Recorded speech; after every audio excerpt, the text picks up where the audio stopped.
Okay, hello everyone. Um, okay, I just posted a tweet about the stream. A lot of people quoting my indie games template,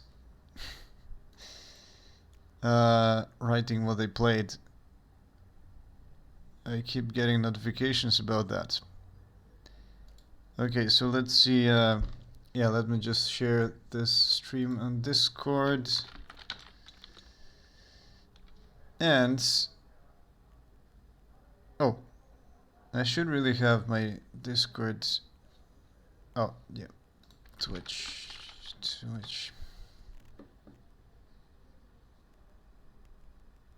Oh, what? I'm not signed in?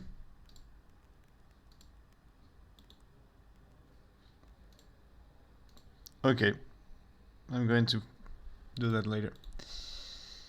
But yeah. Hello, Limarest. Hey there, your banger tweets brought me to watch the stream. Oh, thank you. So, yeah. Thanks for saying my tweets are banger. Much appreciated.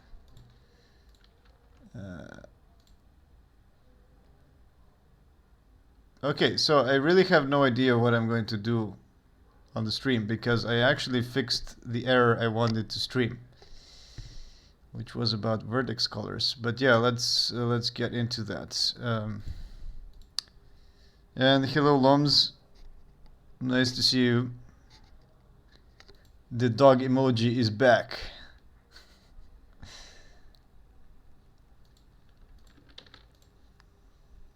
Okay. Devlog.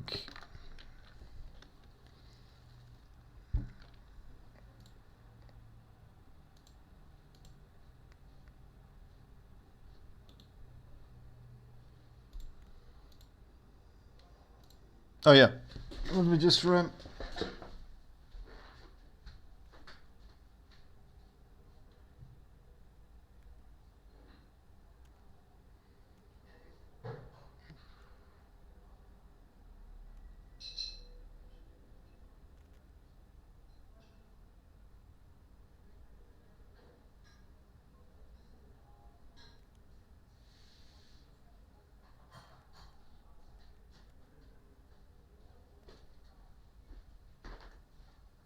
Just get him some coffee.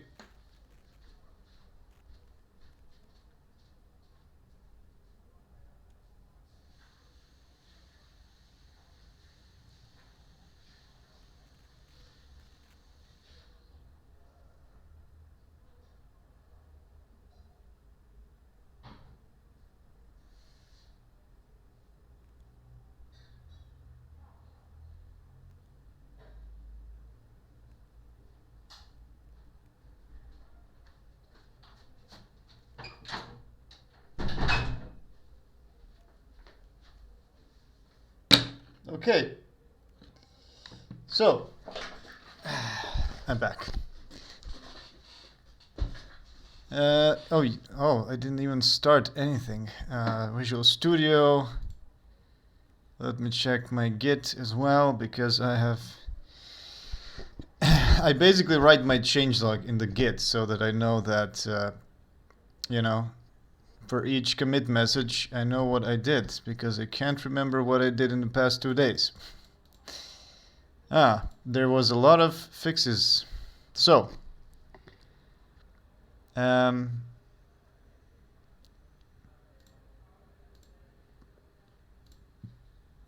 okay, an engine maybe I need to rebuild. I don't know. We'll see. Notifications. Not looking at Twitter anymore. There's a lot of things.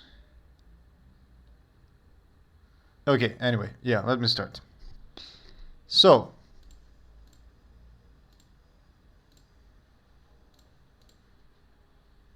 hello.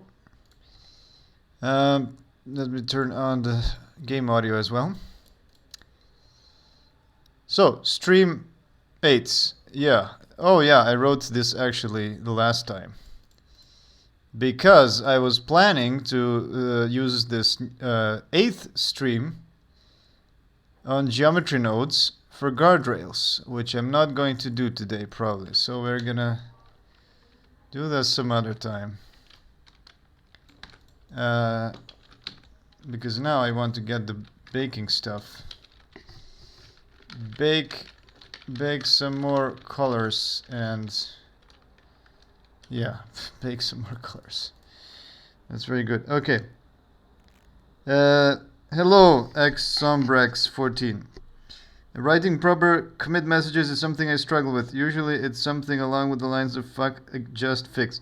Look, this is one of the... It's really hard to do that.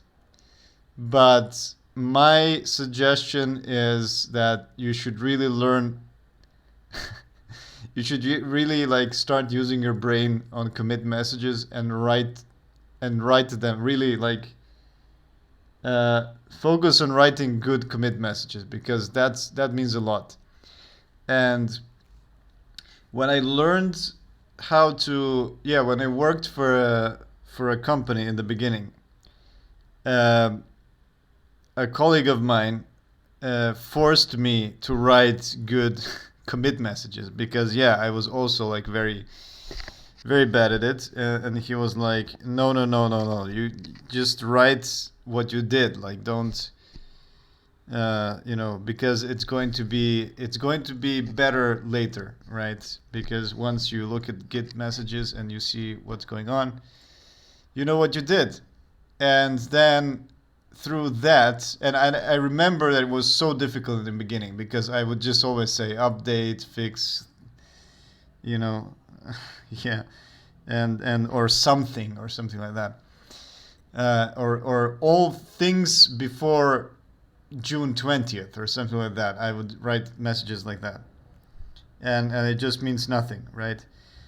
So he really wanted me to write good messages, and then it took some time, like maybe a week or two, but you really have to like put yourself in the mode of like, okay, now I need to write a very good intelligible message. So then you kind of learn how to do it. But it is very hard when you're thinking as a programmer. You're thinking in like variables and moving stuff around in memory, and then you're like, oh, now I need to put that into sentence, and it's like, oh shit, how to explain this? But I'm not saying I'm amazing with that. Sometimes I do write things that are. Let's find something. Update to do. Yeah, this is one of those automate. Oh, there's actually in updated to do.md, but actually there's a light bake as well and some shader fixes. What? Update to do, but it's not even a... Oh, okay, that was a wrong... That must have been a bug with the... Sorry. That must be a bug with this program or something. Because I'm using Git ahead, by the way. Oh, no, okay, the to-do is fine because it's not important what's in the to-do. But sometimes drive cleanup. Okay, that's a cleanup. Yeah, anyway. Yeah, sometimes I do write like, oh yeah, I updated these files and that's it. But I should really write better messages. But anyway, it's great to like look at things and then see, okay, what did I do? So this was a Tracy integration branch. I did that yesterday and 2 days ago after the stream when I got when this person, sorry, who... Sure, there must be a bug. Yeah, it was. I definitely clicked. I hate it. I hate this because I'm pretty sure I clicked on this commit, right? But now I'm not sure. Is my memory failing me? Well, it's on stream, so I can see it later. I definitely called them. I definitely clicked on it, right? So it must have been a bug. But now I'm like, oh shit, did I click on something else? Maybe, oh, maybe, yeah, it was definitely this one that maybe I clicked on this one right next to it. So I said light map, but there is some shader updates as well. Oh yeah, well of course it's shader, it's updates for the light map. So okay, the commit message still works. It's just one word, but you know. uh, okay, what is this GUI called? It's called Git Ahead. Git Ahead, and the reason why I'm using it. Oh, there's. I just wanted to see some because of the. Sorry. I just want to find the person that helped me the last time. Uh,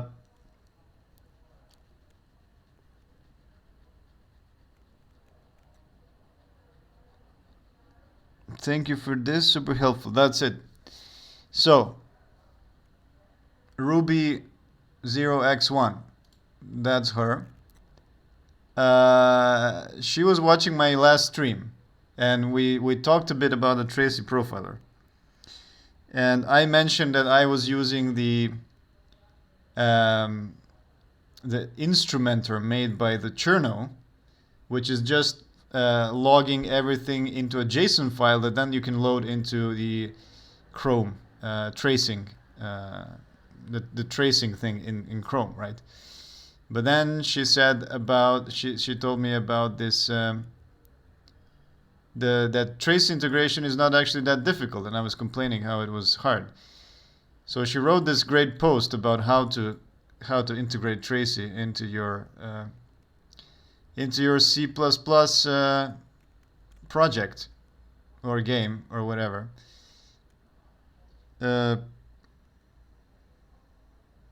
Yeah. So actually, yeah. Let me retell this later story because I want to get into what I did.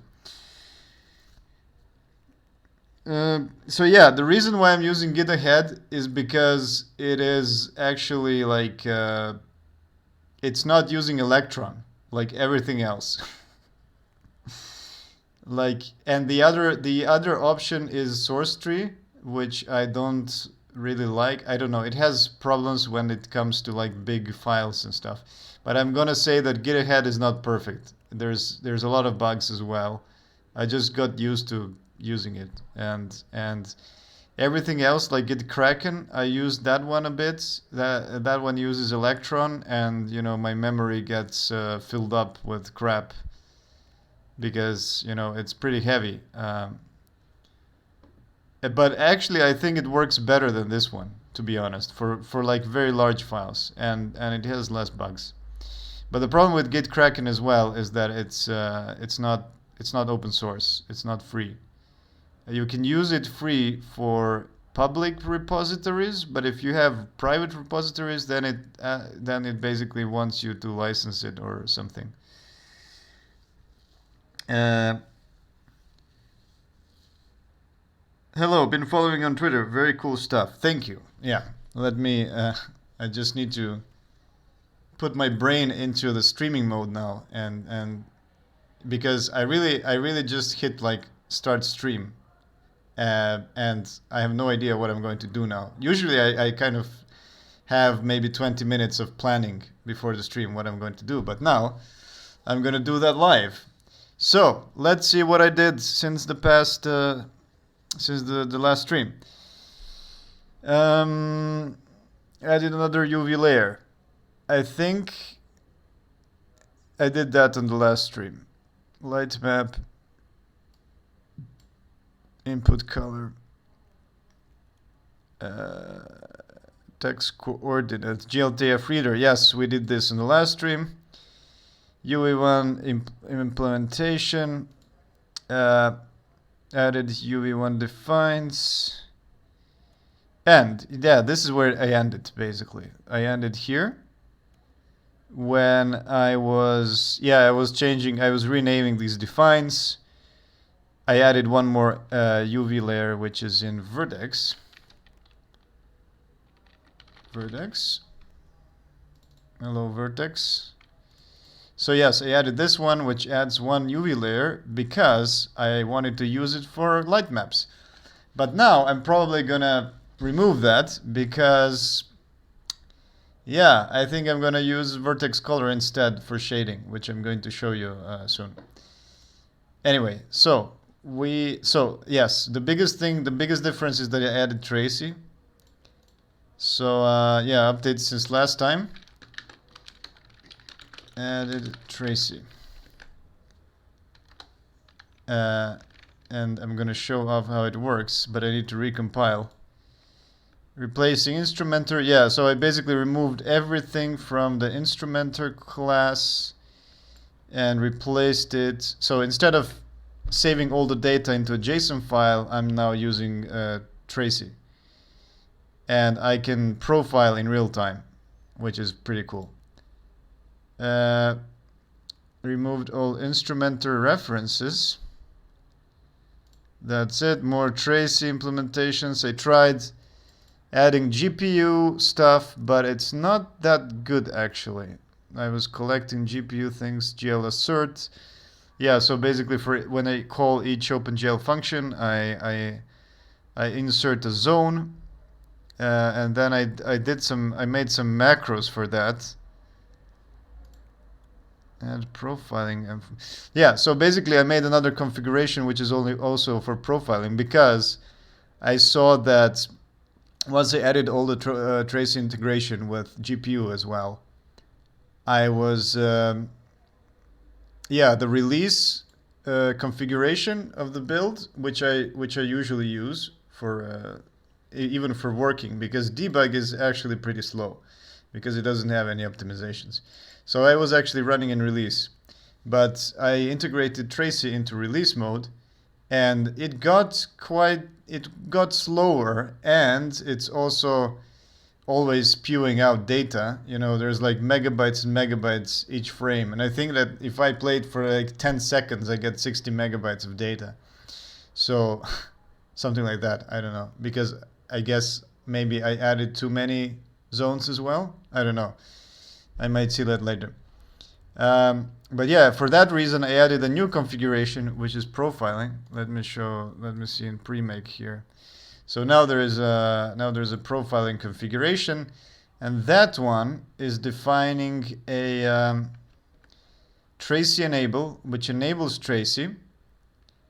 And yes, I also have this profiling. These are new tags, new defines, profiling and Tracy GPU.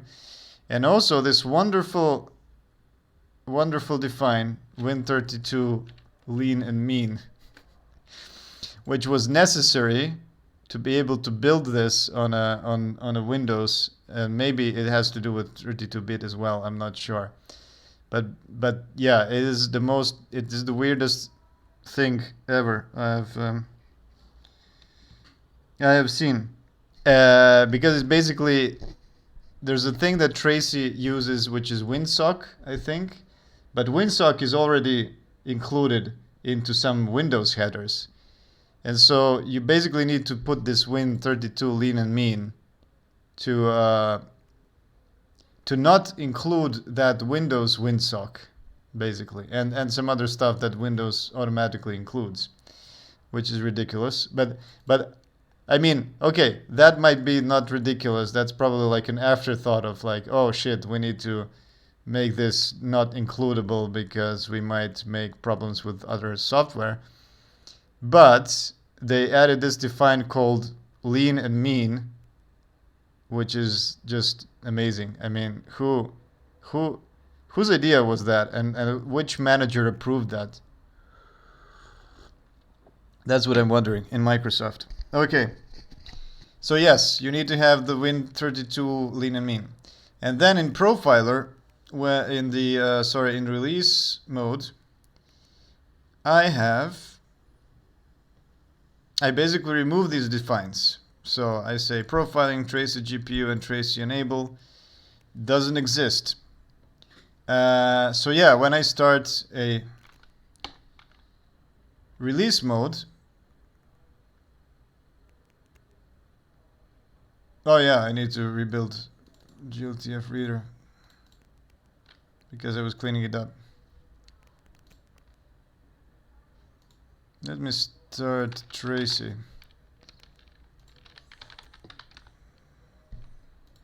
I think I put Tracy somewhere here. Oh, it's a mess.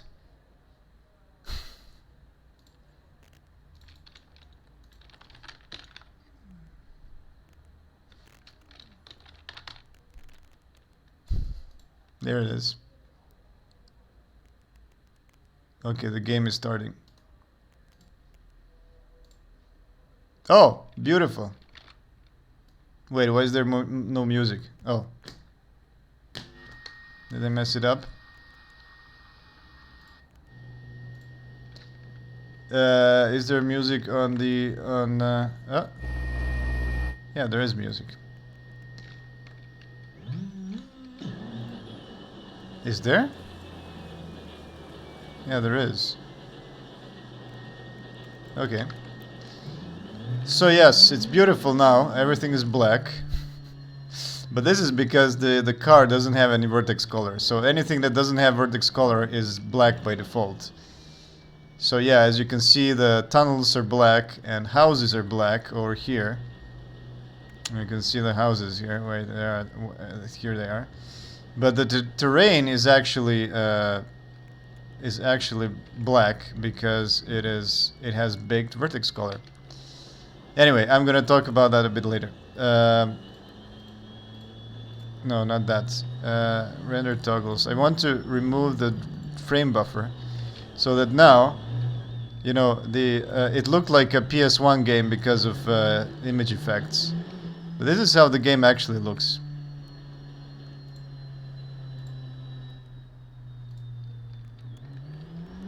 So it's actually, it has a very clean look.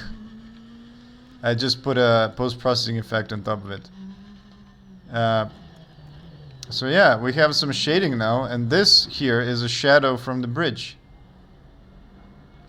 It's just that everything else apart from terrain is black, which I'm going to fix on this. Oh goddamn! There's a garbage truck outside. But yeah, actually, I wanted to start this instance just so that I would put up. Just so that I would show that there's no trace integration. And now I'm going to try to build a profiling, which I actually never did, I think. So let's see. I changed the configuration to profiling, and now hope that it builds. I'm gonna... Yeah, garbage truck at 11 o'clock. I don't know. They always come this late. Let me just close the balcony.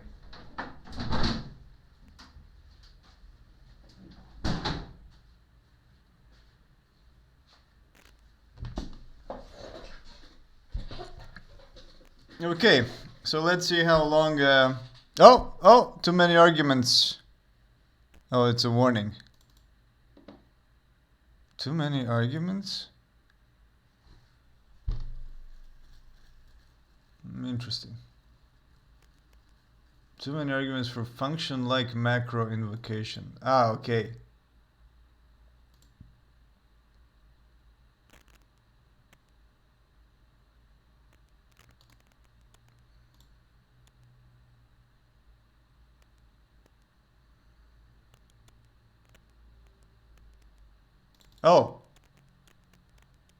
Oh, this is wrong.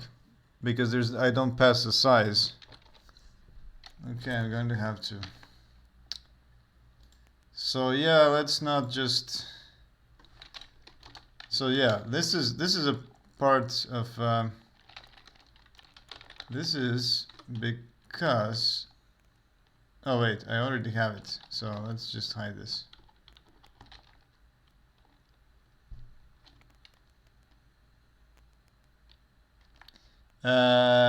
This is... I was just trying out a memory profiler, but it doesn't... I don't understand it quite yet, so I might try to understand it some other time. Anyway, because in the profiler you need to wrap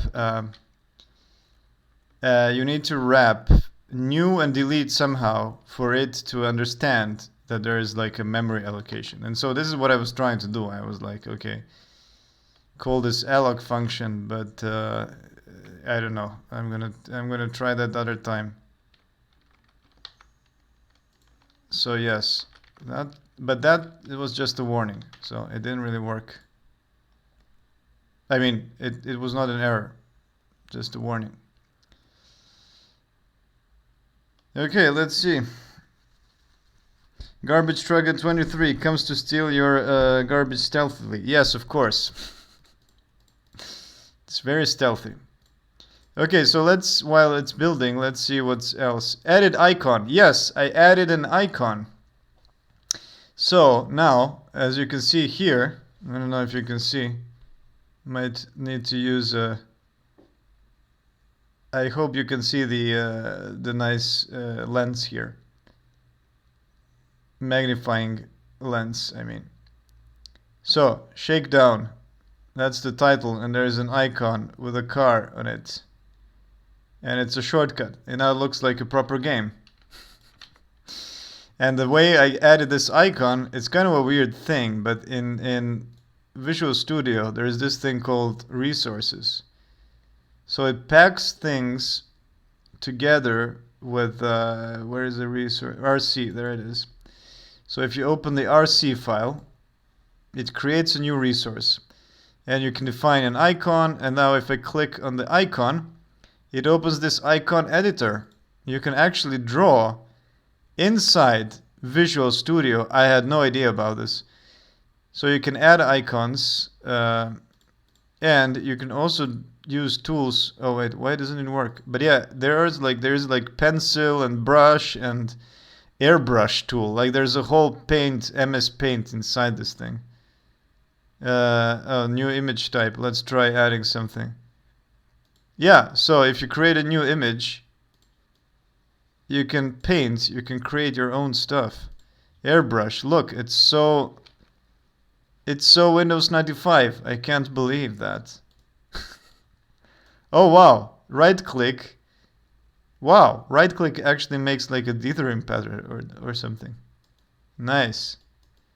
Man, this is why Visual Studio is like more than 10 gigabytes, because they ship crap like this into it. So it's amazing. There's a whole paint inside it, like rectangle, a rounded outlined rectangle. What is this? Filled rectangle. Yeah, let's paint something white. And oh, there is patterns you can fill. Wow, this is so advanced. Look at that. Amazing. I had no idea any of that was possible before I made this resource file.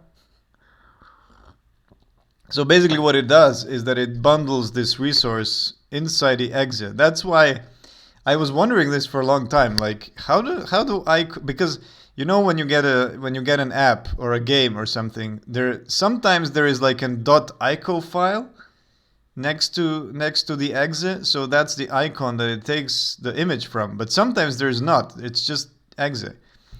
So now I know that there is this resource thing which it embeds into the exit.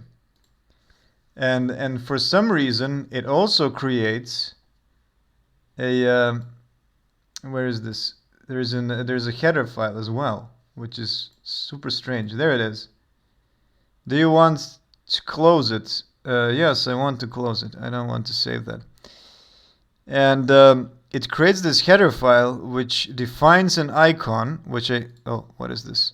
Open in another editor. What other editor? Is it this? Maybe. Anyway. And it still doesn't show the resource. So it defines an ID icon as 107, and there is something here. So yeah, I don't know how it works. Somehow does it embed the pixels in code? I don't know.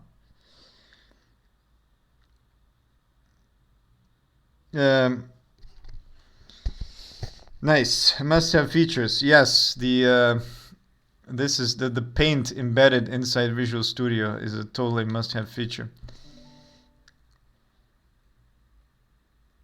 Filled ellipse. But I just love that it has these old style patterns. This is amazing. And airbrush with patterns as well.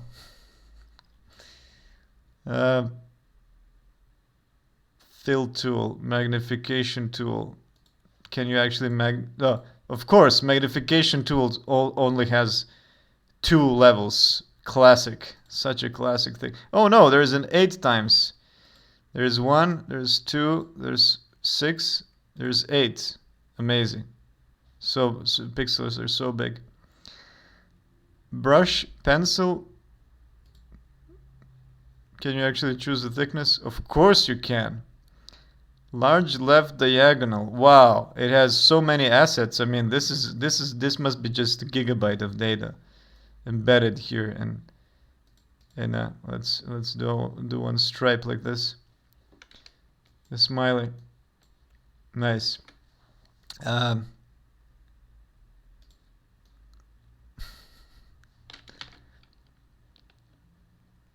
Okay. Oh, there's a text tool as well. Wow, this window is so... Wow, you write your text here inside this little field. And what is this? This is like... It's not even Windows XP. This widget looks like it's Windows 98 or something. Just the quality of it. Let's say aesthetic. It's perfect. Look, it fits exactly inside. Oh my god. This is so perfect. I should have put some better background here. Let's do it like this. Okay, I need a smaller zoom. Yeah. Oh shit. It's copying. Of course it's not copying the text, it's copying the elements.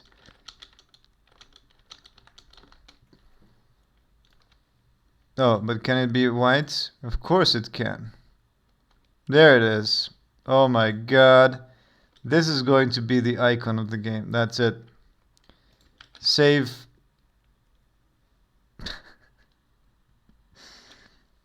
Someone was paid to develop that. I think, yeah, either somebody developed that or they just used Paint and embedded into this. But somebody had to make all the icons. That's one thing. Like all these like dark theme compatible icons, you know, for all the stuff that nobody's going to use.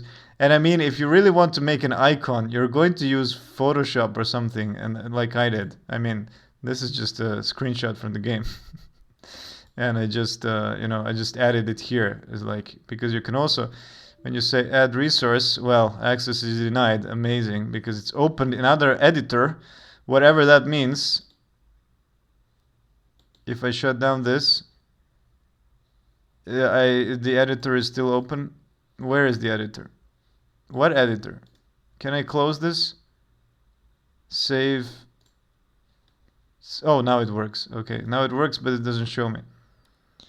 You can say add resource, and then you can say, yeah, you can embed HTML. Amazing.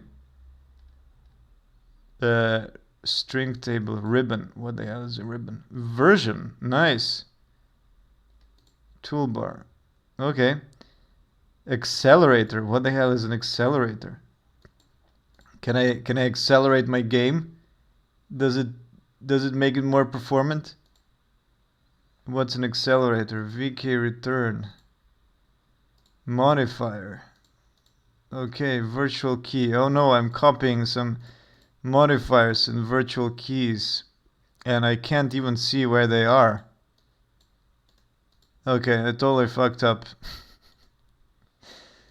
How do I Oh, I can't even undo this. That's great. Perfect. Okay, well, it's permanently fucked. I have shipped accelerator with my game now. Okay. I was playing with WPF in VS this morning and it crashed only 3 times in 1 hour. Great. You know, I mean, maybe somebody who was working on the MS Paint inside MS Visual Studio should have fixed the bug of WPF. But the question is really, why do you use WPF? No one should be forced to use it. Not even forced. Not even like, I don't know. Not even if you were paid. Anyway, oh, oh look, I edited the to do, but I didn't edit. Oh yes, of course. I edited a lot of things, but what about the resources thing? Oh, there it is. Okay, I changed the icon, but I didn't change. I didn't save the accelerator thing. Aha, there it is. Resource. I don't want to save the resource, but what is okay? Yeah, resource and engine drive resource. Yeah, let's not save that and restart. Okay. So now I think I discarded the accelerator, hopefully. Yeah, let's not go into this resource view anymore. It's a disaster. Anyway, I say anyway a lot, don't I? Oh, there is an icon in here which has a warning sign. Checked in. What the hell does that mean? Have you been checked in? So maybe I made a... Oh, there's 3 icons in my folder. Why?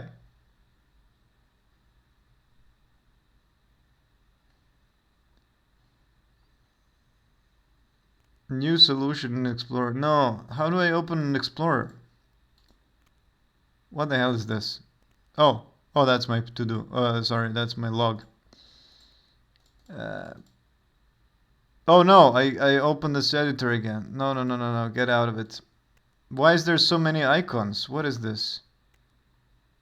Exclude from project. Oh no, what did I do now? Shit. Projects. Engine drive.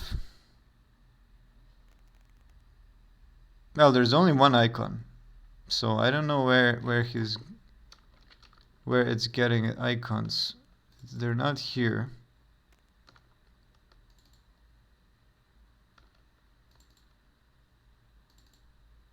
Oh, profiling didn't build. Oh, great. That means I had some bugs which I didn't see.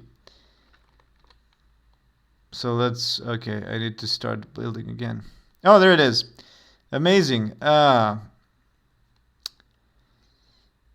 Okay, well, I think we're not going to profile today.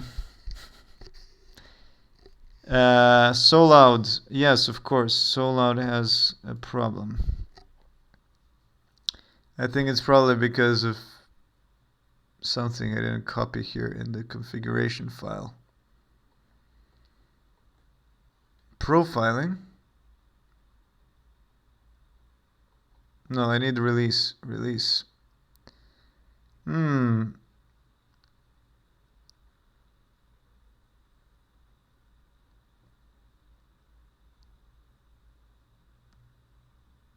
Oh, right. It's because of this, I think. Precompile header. Oh, but it is the same for both. Oh, right. It's not because I'm missing a filter here. Configurations, profiling, links, and I should add this. No, it shouldn't be a debug one. I think it should be a release. Okay, let's pre-make it. Okay, reload. Yeah, let's get out of this resource crap.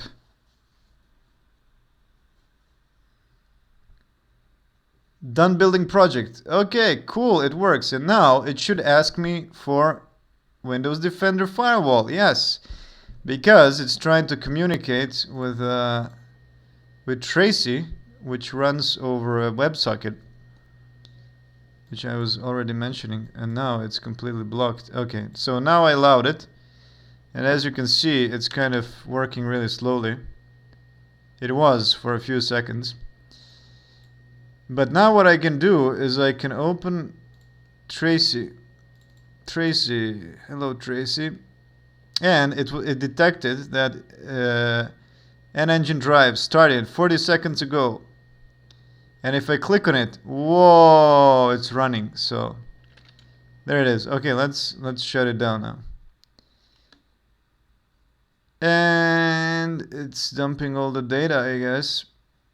So okay. Interesting. Okay, it now finished. So as you can see, I was running for like 40 seconds and I had 70 megabytes of data, which is a lot. The cool thing is that you can see all the things in a very smooth fashion. So here, all these things are asset loading. I do that in every thread. Maybe I should only spool up a few threads and then stack things. But right now, I just for each asset I make a new thread,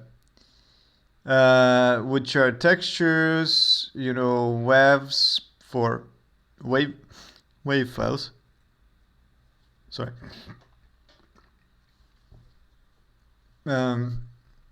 Which is music, and this of course is my music file for sure. I didn't annotate. I should add the text to see which.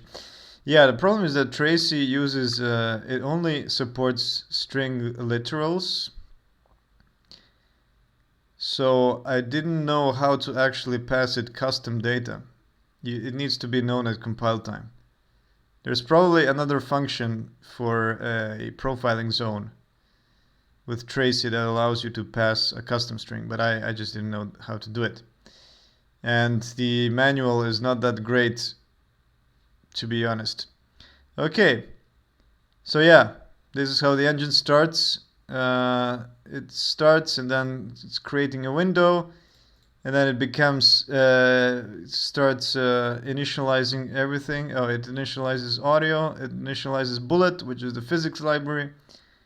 And then it initializes GUI as well, which is super fast. And assets. Oh, assets are here. Well, asset initialization is just allocating a few vectors, basically. And then, I didn't know that audio takes such a long time. 194 milliseconds. I mean, that's also nothing, kind of. But yeah, the asset loading is the problem. And the biggest bottleneck is actually my GLTF loader. So I'm like, yeah, I've super threaded everything here, but then I have this GLTF renderer which is not threaded, which is the main, actually, the main thing that I load, because I use it for loading the car and the track. So I should probably parallelize this one as well. Creates textures. Yeah, it creates all of them linearly. And then, creates meshes and primitives. Nice. That's actually pretty fast. Then I guess this part is loading data. Is reading from disk or something. I don't know. I'm probably gonna do some optimization on some of the next streams. But I think for version 1 of the game, I don't really care about this. It's fine. It loads in like 1 second anyway. But it would be nice to have a more efficient loader. And then you go into rendering frames, which in this case is there's like a lot of space here. And the reason why I don't know. I think it's because of Tracy, because it's trying to hook into a socket or something, because at some point it becomes super fast, and then it starts actually rendering frames as they're supposed to. But yeah, the swap buffers thing is of course the longest. So I basically render everything here, debug, render engine GUI, and then wait, I don't have a trace for. So this is, yeah, so this is one frame basically, as you can see here. The frame begins with is running call, which basically collects all the input. It does actually a lot of things. I should add some sub traces as well. I'm gonna do that until the next one. What this does is basically it cleans up everything from the last frame. It detects inputs. It prepares, like creates GUI frames and everything. And then I do my physics and everything in here. And at the end, I render. So yeah, debug drawing. So yeah, the frame ends with swapping of buffers. So what's happening here is actually the rendering takes place like here in this space. Render engine GUI, debug draw, yeah. Like basically issuing commands. That's what I mean. What swap buffers does is that it waits for the next vsync. So it is kind of a misnomer that it appears that rendering takes such a long time, but actually this is just waiting for the next vsync point, which is always like 16 milliseconds. It should be at least. Well, it's 21 here. On my computer it should be about 16. Yeah, well, this one is more correct. And this one, and this one, and then this one is slightly longer. So yeah, it's just cool to have Tracy here. And yeah, thanks a lot again to Ruby 0x1 for writing this blog post, because otherwise I would not have ever integrated Tracy into my project. I would just continue using my good old JSON profiling sample and then dragged it into Chrome tracing every time. But yeah, this is a really, really good tutorial, and check it out.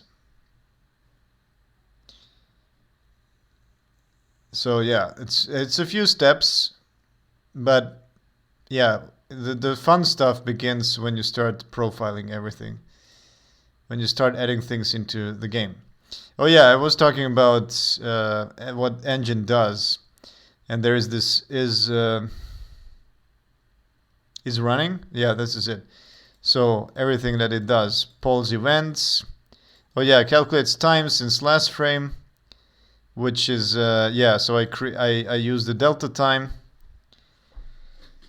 Oh yeah, it updates the time of the scene.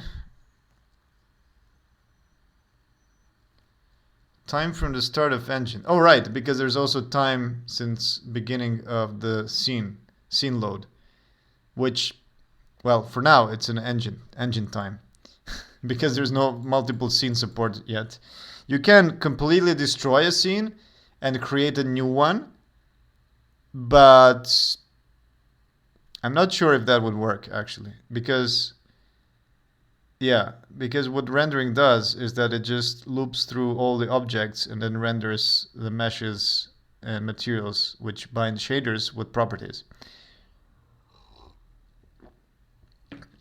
So yeah, it should work. I don't know. Maybe I'm definitely gonna have to try something like this for the next version, because if I want to have loading of multiple tracks for version 1 of the Shakedown game, this is gonna be it.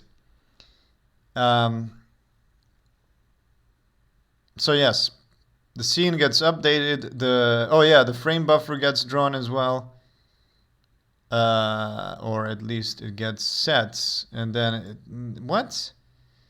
I initialize a renderer. I totally forgot about this. What is this? Oh, all right. Render init just cleans up the slate, so to speak. Yeah, so that's what is running also does.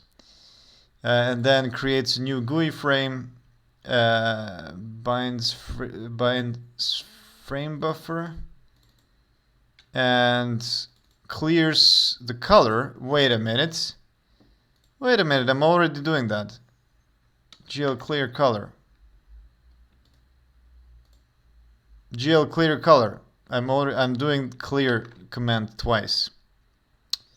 Yeah, okay, let's add a note or something. Clearing twice? Question mark. It's always best when you do this.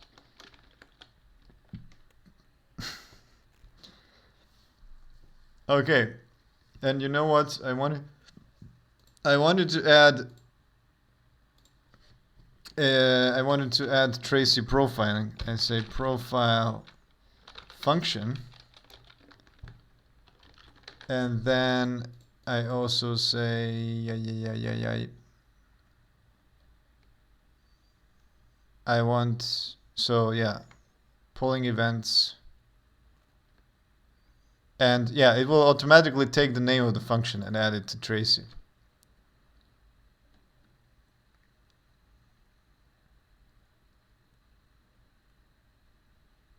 Is running. Okay.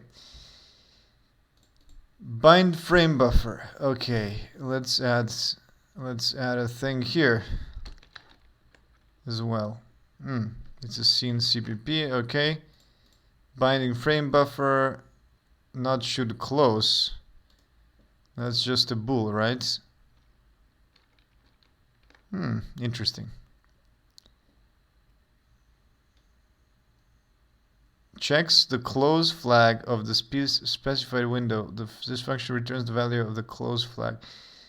Oh, I see. This is, I guess, when you click on the X, maybe. I'm not sure what glfw window should close does actually. Yeah,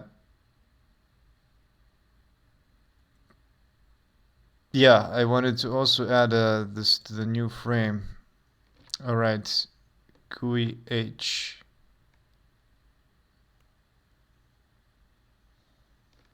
GUI H. I don't even remember making this file, GUI. Let's add profile functions everywhere.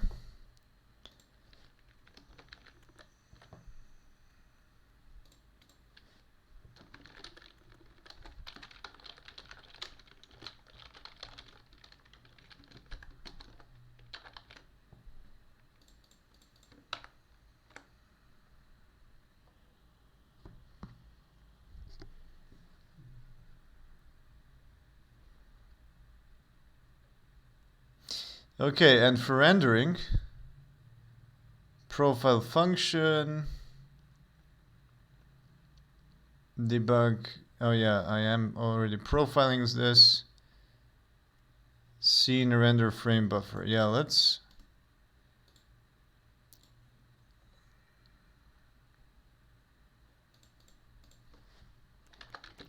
add this as well.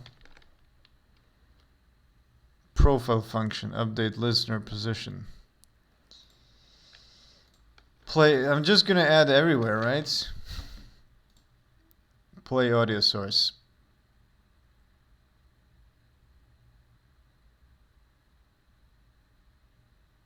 Draw frame buffer.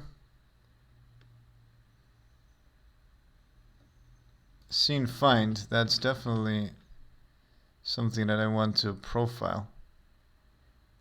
Creating a game object, probably, I don't know. Let's profile that as well. Oh, load from CSV. I'm not really. Yeah, this is deprecated, but yeah, let's, in case I use it. So create frame buffer. Yeah, let's just add functions everywhere, and then let's see what Draw frame buffer. This is weird. Return frame buffer init or... Okay, so this is actually just a... I should have probably called it is drawing frame buffer or something. Build frame buffer.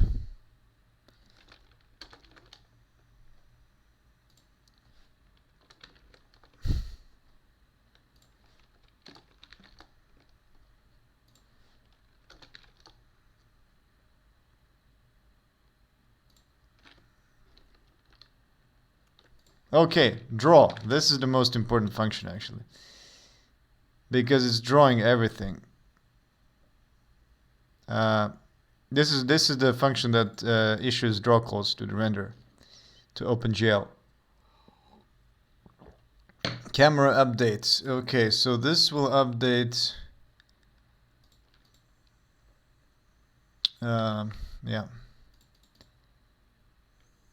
This will update the matrix of the camera. Let's see if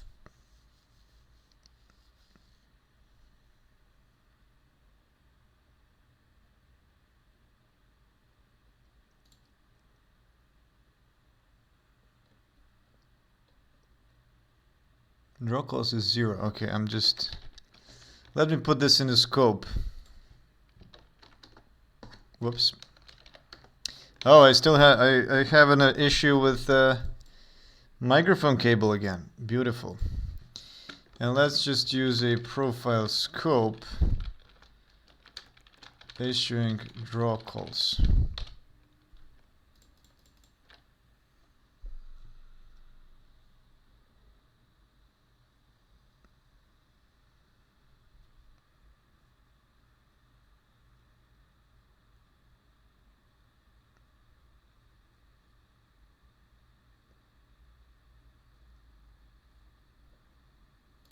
Okay, let's try this. But I'm also going to include profiling into this.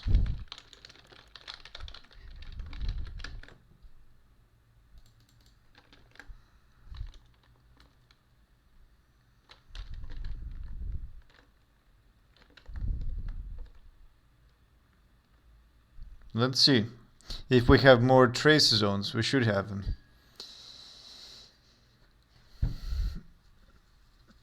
One other thing is that everything kind of has the same color right now. So I'm not sure if...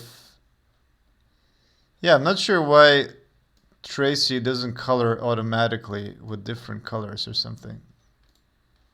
Oh, there it is. Let's discard and reconnect. There we go. Yay. Okay, let it run a bit. Beautiful. Oh, the sound reminds me of very old games. This is like a good tester of low FPS. Oh, and there we go. Now it has woken up. So obviously there's like 20 seconds of the game trying to wake up itself or something because of profiling. But yeah, let's kill the game now. Let's pause or something. Oh, it's still adding frames. Why is it rendering? Anyway, perfect. So let's analyze the frame again. Let's see, there's more things. Oh, swap buffers. Yes, I am rendering one time before actually loading. So when you see this green screen at the beginning of the game, that's actually the first frame, which I render once, and then I go on to render. And the reason why I'm doing this is because I want to add like loading text or something, or some intro or something on the, before I start loading things. Maybe I'm even gonna add like a progress bar or something. Maybe for a future version. Anyway, let's look into some frames. There it is. What does it say? Creating texture. This is GLTF decoding. Primitive. Oh, and what is this? Scene create. Oh, it's creating game objects here. Nice. What is this then?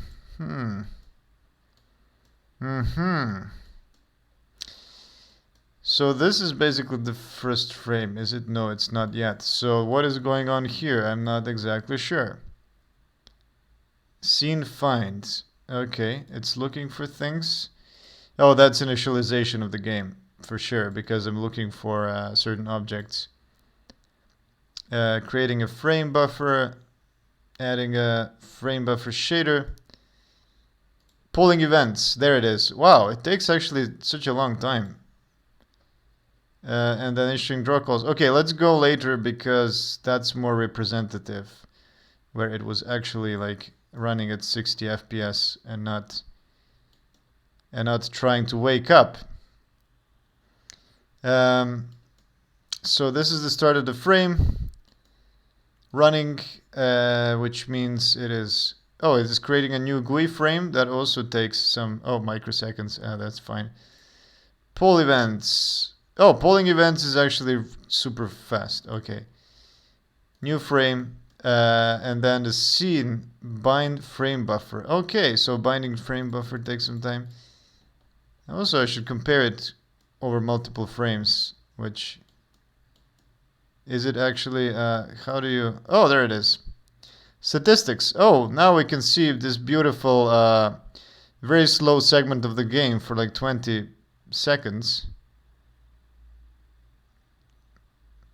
Which I don't understand why, but something to do with Tracy for sure. It's not my problem because in release it works great. So yeah, and now there's a black hole here, which must mean that I'm like doing all the physics and everything about the game. Oh, I'm very relieved to see that it takes what? 16 milliseconds? That's not good. That's actually not good in this frame, but in this frame it takes almost nothing.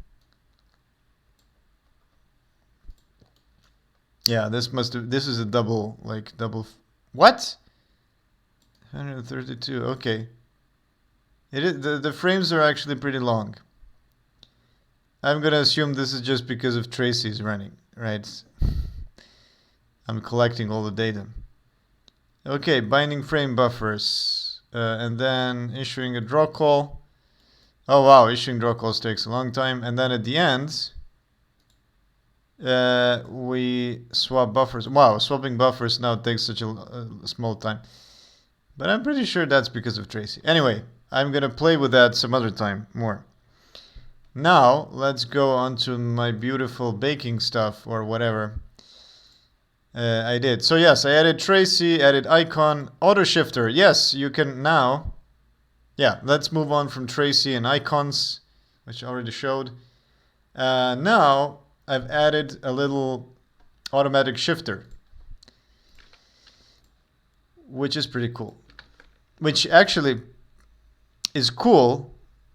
By auto shifter, I mean automatic gearbox. And the reason why it's cool is because I can now drive with one hand. I don't need to use the second hand for shifting. And I can look around with my mouse, which is very good for debugging. So for developer purposes, it's very nice to have an automatic gearbox. So the way I implemented is like super simple. I actually have this struct, which is totally static actually, except the only state here is the time since last shift, which I do because so that it doesn't shift all the time, like up to the end. Basically, if the RPM is over 7500, it's I shift up. If it's below the down, I didn't put the upshift actually RPM here because I have this const x per float. Yeah, let me then, if I already changed it, let's put all these const expers together. And why is this not on the same line? Yeah, and basically I just make sure that it's above the neutral gear, so that it's above the first gear actually, so it doesn't downshift into neutral. And it's surprisingly simple, and it just works. I was surprised because I also have this torsional vibration of the gearbox, of the sorry of the drivetrain. So I was thinking that because it's vibrating, because it's going up, it's oscillating all the time, that I'm going to have some false positive upshifts and downshifts. But actually, they're not so common. So that's nice. So yes, added an auto shifter, command line parsing test. Yes, I also added command line parsing, and the reason why I added that for the first time in the game. So if I go to main, there's a lot of things there. If you go to main, you can see that I added argv, which is the argument count and argument values, or no, argument vector. I think that's the name of it. And then I made this little struct that just contains my parsing arguments. I parse it, and what I do there is I detect. So the only command line argument I have now is -r or -- resources path, which looks for resources. And thanks to Jeroen, my friend, who suggested that I should actually combine all my resources into one folder instead of copying it all over, and that I should use it, and I should use command line parser. I should use a command line for that. So I just issue a command line to look for the path, right? So what I do, so yeah, why did I make that? Because I have this in where my code is, where the solution is. Sorry, not the solution, but the VCX project file. When you run the game from as a session from Visual Studio, it will run the game with this folder as root. So when you search for resources, for example, if you say all my resources are under the folder resource, it will look for this folder. And everything I have is here. So it's like the smoke textures, you know, the models and everything. Thank you for the updates. Yeah, you can see here, like there's the light bake, and here is my beautiful wall texture, and some shadows, some initial shadow blobs, and some road textures. This one is not even in the game. I don't know. There's probably and this one. This one is legacy from the old map. And also, I have a test cube. Down, rear, left, oop. So yes, and this is the blob that I'm actually using for shadows, for car shadow. But yeah, there's probably things that I can remove from here. So anyway, the resources folder. But the thing is that when you build a when you want to run from a build, that's in the bin folder, from the binary folder. And there I have all the configurations for debug, the profiling, and release. So for example, in release, I would need to have this. So yeah, when you run the release, it runs from this folder, from the release folder. So if you look for resources, it will look for the local folder called res, which doesn't exist now because it's removed. But yeah, basically I had to copy this resources folder into all configurations so that the game would work. And this is how I did it before. So the main problem with this setup is that you can have completely different files everywhere, and then I would need to copy resources all the time. And it got really annoying. So I was like, okay, how do I make sure that I get my resources from one place, right? When I'm writing code, when I'm debugging, I want to just have all the resources together, but still make sure that when I ship the game, I have the resources locally next to the exe, right? Next to the executable. And the way I did that is by providing it a command line argument, which in my case, I have this.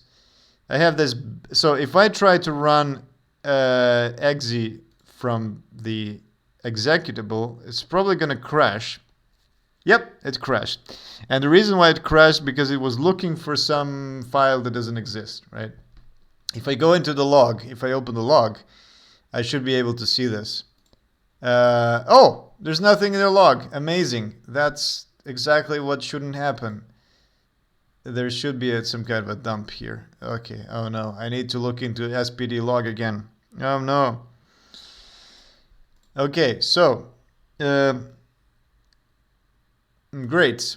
Yeah, the log should definitely say like error cannot load a file or something. The file doesn't exist. Not just give me nothing, because if I start the game, you can see for a very short time, there it is.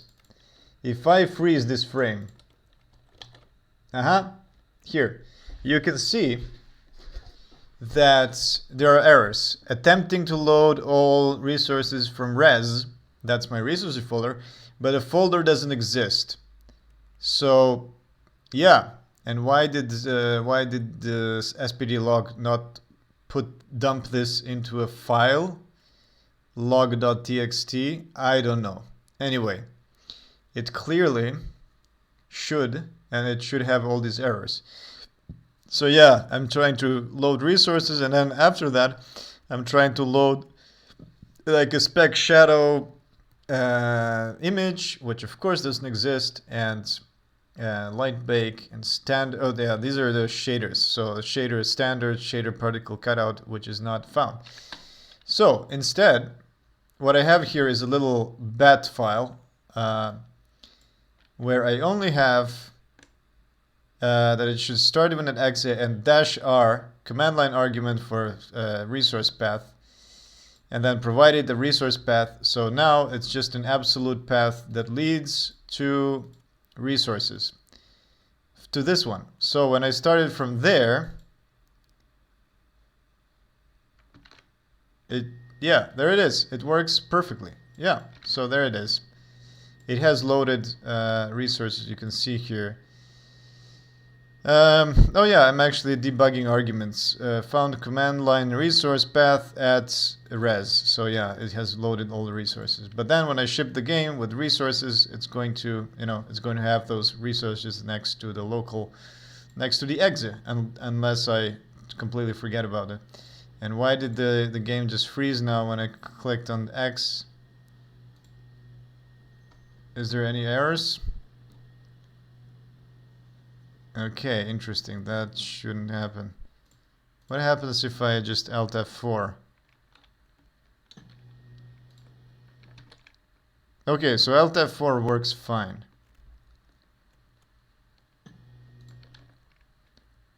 But clicking on X doesn't work. Oh, now it worked. So why did it hang once? I don't know. Oh, I just realized that I have Discord on.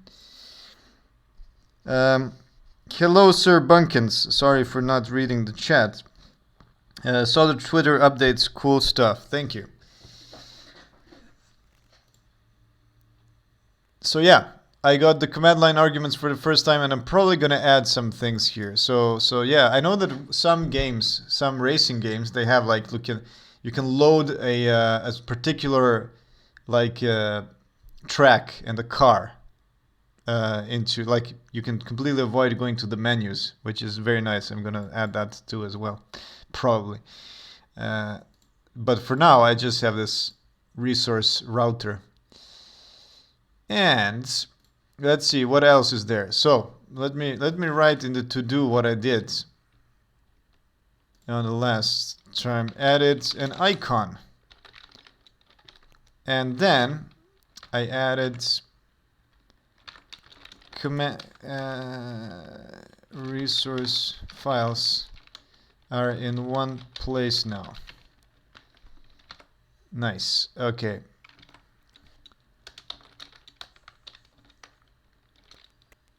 Thanks to command line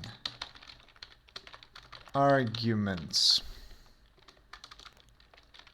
Nice. Okay.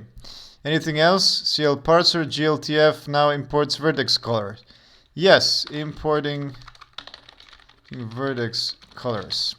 So this is everything I did since last time.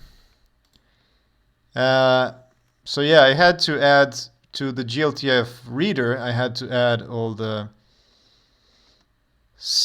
all the colors, and I also discovered that GLTF for some reason uses an unsigned short for color instead of bytes or floats.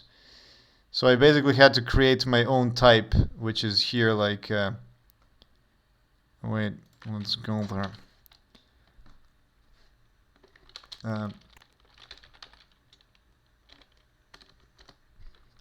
GLTF reader, there it is. So I had to make my own type with this short color. I had the byte color, and then it completely created these funky rainbow colored. Everything became rainbow colored because it was like the bits were completely off. Because I was expecting 4 bytes and not 4 shorts. So it's definitely double the size. Instead of 8 bits, it's 16 bits. And yeah, so now it works properly and loads things. So yeah, if you want to see the funky colors, let's try that. Where was that?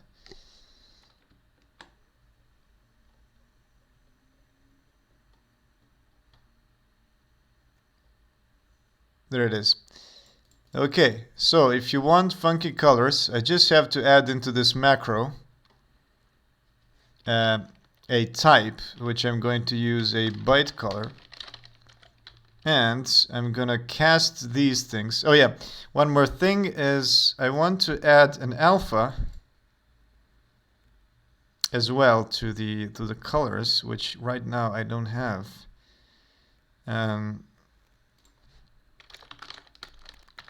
Add an alpha to vertex colors.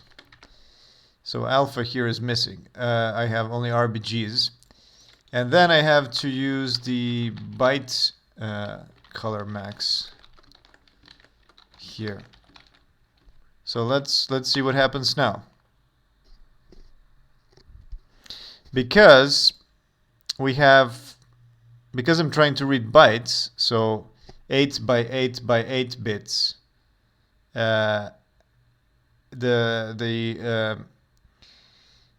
colors are complete gibberish. And actually, it's 16 by 16 by 16 bits, which I discovered only by looking at the GLTF source itself. If you go into, if I open an example, okay, the game is starting. So let's see how it looks.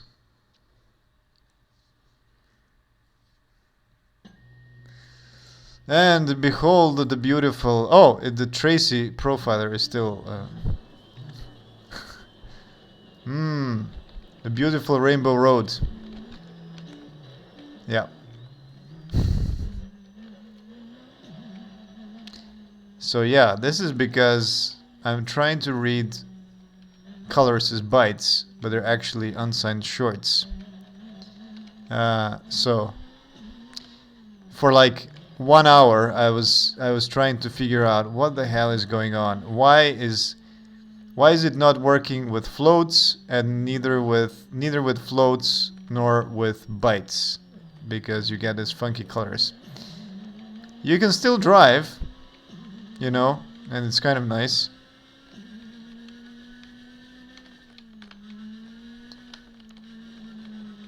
Well,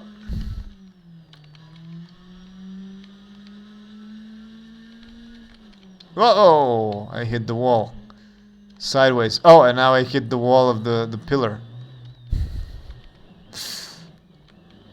I never hit that wall from the upper side.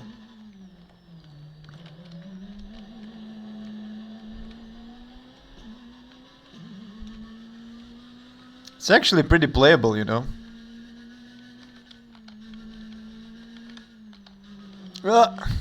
No.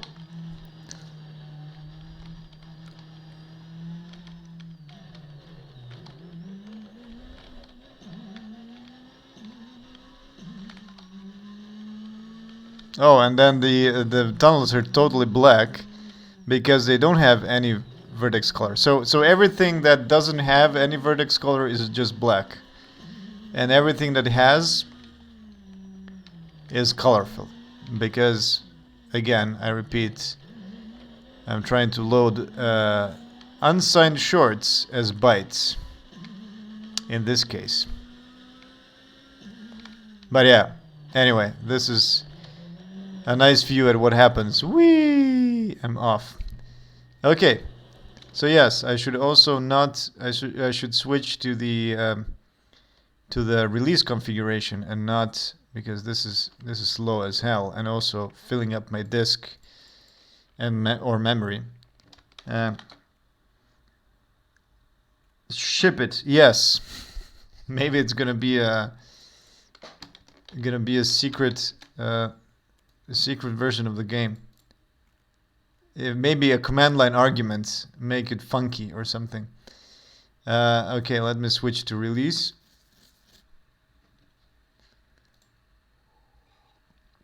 So that I don't have those lags at the beginning from profiling from Tracy.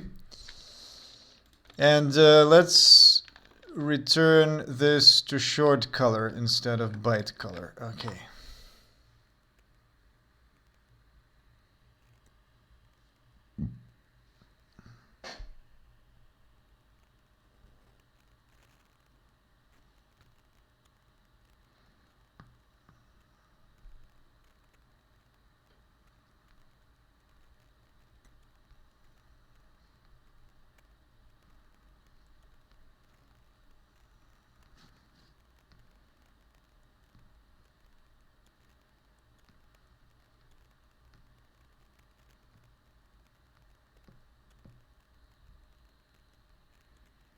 Generating code.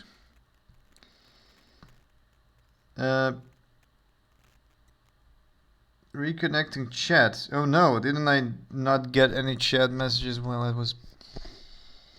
Okay, if you wrote anything, please rewrite. The last thing I see is ship it from Sir Bunkins.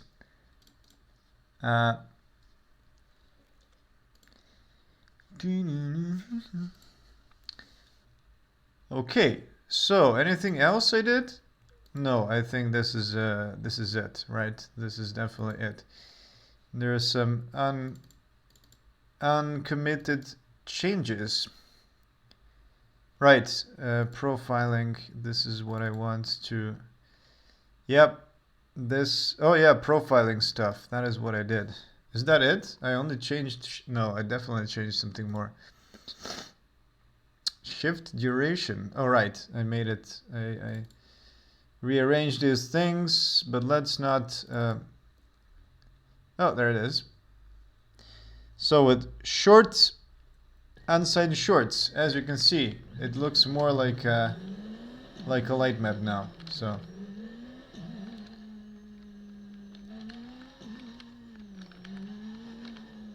and now if we go under the bridge is going to be dark as well. Let me remove the frame buffer so that it's much more clear.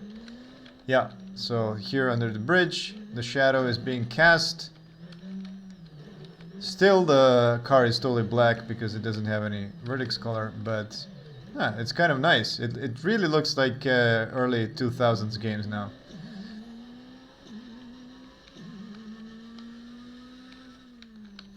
But yeah, the thing is that this left side of the road is black because the vertices are under the curbs. So that's a slight problem that I'm going to have to address. And then of course in this town it's very dark. It's a dark town. But then as you go through tunnels are black because they don't have vertex colors as well. But inside tunnels the roads is completely black, which is nice. So now what I have to do is I have to read off that darkening somehow from the car itself. For the car itself, sorry, from the road. And yep, that's one of the next things to do. Anyway, I wanted to submit these things. profiling, profile function, GUI profiling, scene profiling, vendor profiling, so loud fix. Yeah, okay, let's submit to do here as well. Drive, shift. Okay, so let's say for this, added more profiling zones into the engine.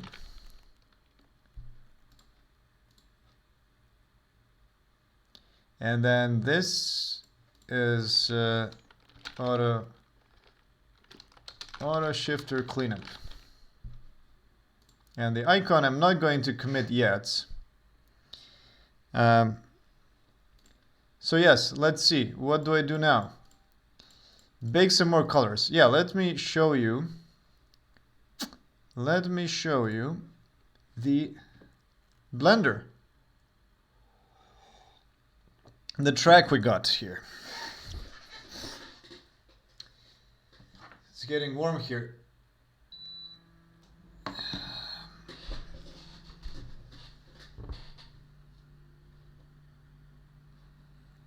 So, open the track, and here it is. This is the view of the Vertex colors. I was baking it the last time I was here, so that's why you can see it. Now, this is just the pure light map. It's not a light map because it's not a map. It's embedded into the Vertex color, so it's like a light color. It's light color. And as you can see, there are some artifacts. Well, first you can see that it's quite like low resolution over here in the hills, or here, and that is just because of the resolution of the meshes. You can see like, oh, there's a few more vertices here and less vertices here, so there's some weird artifacts. Yeah, and that's just because of the uneven like mesh resolution. That's one thing, which I'm going to, at the end I'm going to add more vertices, around the track especially, and probably on the mountains. And there needs to be more backdrop mountains. Right now it's just like, I'm still working on the track itself. And of course the new thing is the tunnels, which I actually added. And if you look at the, oh yeah, one more thing I added. You know that on the last stream I actually complained how difficult it is to bake light maps. Or was it on the stream, or no, it was just a Twitter rant. I think it was a Twitter rant. That the thing is that you have to like disconnect and connect a lot of things in Blender to be able to bake. But now I thought, you know what if I just make everything into a shader group, like a material group, and then I wonder if editing a thing inside a material group will actually, is that like a static thing that works on all materials? And it turns out it is. So when you go into a group, when you go into a shader group, you can, when you edit this group, this like subgroup of the shader, it will actually change the behavior of all the materials that the group is part of. And as you can see here, I have this little thing that says unplug this, which I already did. Unplug this for baking, should say, but I couldn't make an enter. It will, if you just continue writing, it will write across. But anyway, the most important is that we can just connect the color to color 1, and voila, we have all the materials and their color, their real textures working, which is just amazing. And the cool thing is that it's actually multiplied by the Vertex color which we baked, so it looks very, very similar to how it will look in the game, although there is some lighting effects. Right, I don't know how to exactly remove the lighting effects, if it is possible. Render pass. Diffuse light. No, diffuse color. Oh wow, it is possible. Okay, cool. So this is almost exactly, well, except the fog and the frame buffer effect. This is almost how it will look in the game. Um, yeah. So you see that the color, the base color, is multiplied by vertex, which is these the black shades. So one more thing that I need to mention, and that's we have to talk about the artifacts. You can see that there's like white spots here, white strips, and then everything else is black. And the reason why there are these white strips is because this vertex over here, let me turn on the lines. Oh, they are on, but you can't see them.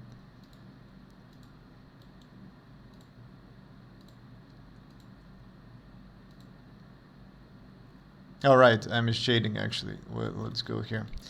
Okay, so if I enter the general, you can see that this vertex is actually like in front of the wall instead of being behind, and that is why the black that is why everything else is black, because this vertex appears to be behind the wall, you know, accidentally, because that's what I was when I was modeling. I wasn't caring about where the vertices are. I was just like putting them randomly. So because this one turned out to be behind the wall, it's black because it's not, you know, it's not lit. So, and because there's no other vertex until this one over here, I hope you can see. So yeah, here, that is why the whole strip becomes black, and this one appeared to be in front, and it's, you know, it's in the light, and this one is in the shade, and that is one of the problems. So what I have to do is I actually have to merge all the vertices between the wall, which now goes, you know, through the ground, and these, like, I need to connect them actually and not have them be like free floating, like just passing through each other. So yeah, some work is going to be required to connect all these things. But yeah, I think half of the job is done by just knowing why this happens, why these artifacts happen. Because if those were just like random artifacts that would be like, oh shit, I don't get at all why this is happening, that would be a problem, because then I wouldn't be able to control it. And then the same thing happens on the road. You can see here that this wall is like shading the whole half of the road, even though the sun is somewhere there, right? It's over there, and it shouldn't be so dark. And the reason why it's dark is just because there's no vertices between. So yeah, actually the whole road is just one polygon. How do you say, width-wise, it's one polygon. So as you can see here, and then this vertex is just below. How do you call it? The curb, the pavement. Sorry. So because it's below the pavement, it's black. It's not lit. So then it blackens half of the road. So what I will have to do is I will have to split the road into multiple polygons to reduce the side. I'm definitely going to have to do it at some point. So, you know what? I'm just thinking about it. Isn't it amazing that Blender is so fast that I can just hover over like this middle polygon, and it will immediately, like, there's no like, I don't feel a pause in Blender's working. There's no performance yet at all. It just automatically finds all adjacent, all the, it basically needs to find the loop. So it needs to go through each of these edges and find the whole, so it runs through the whole track. It makes a circuit.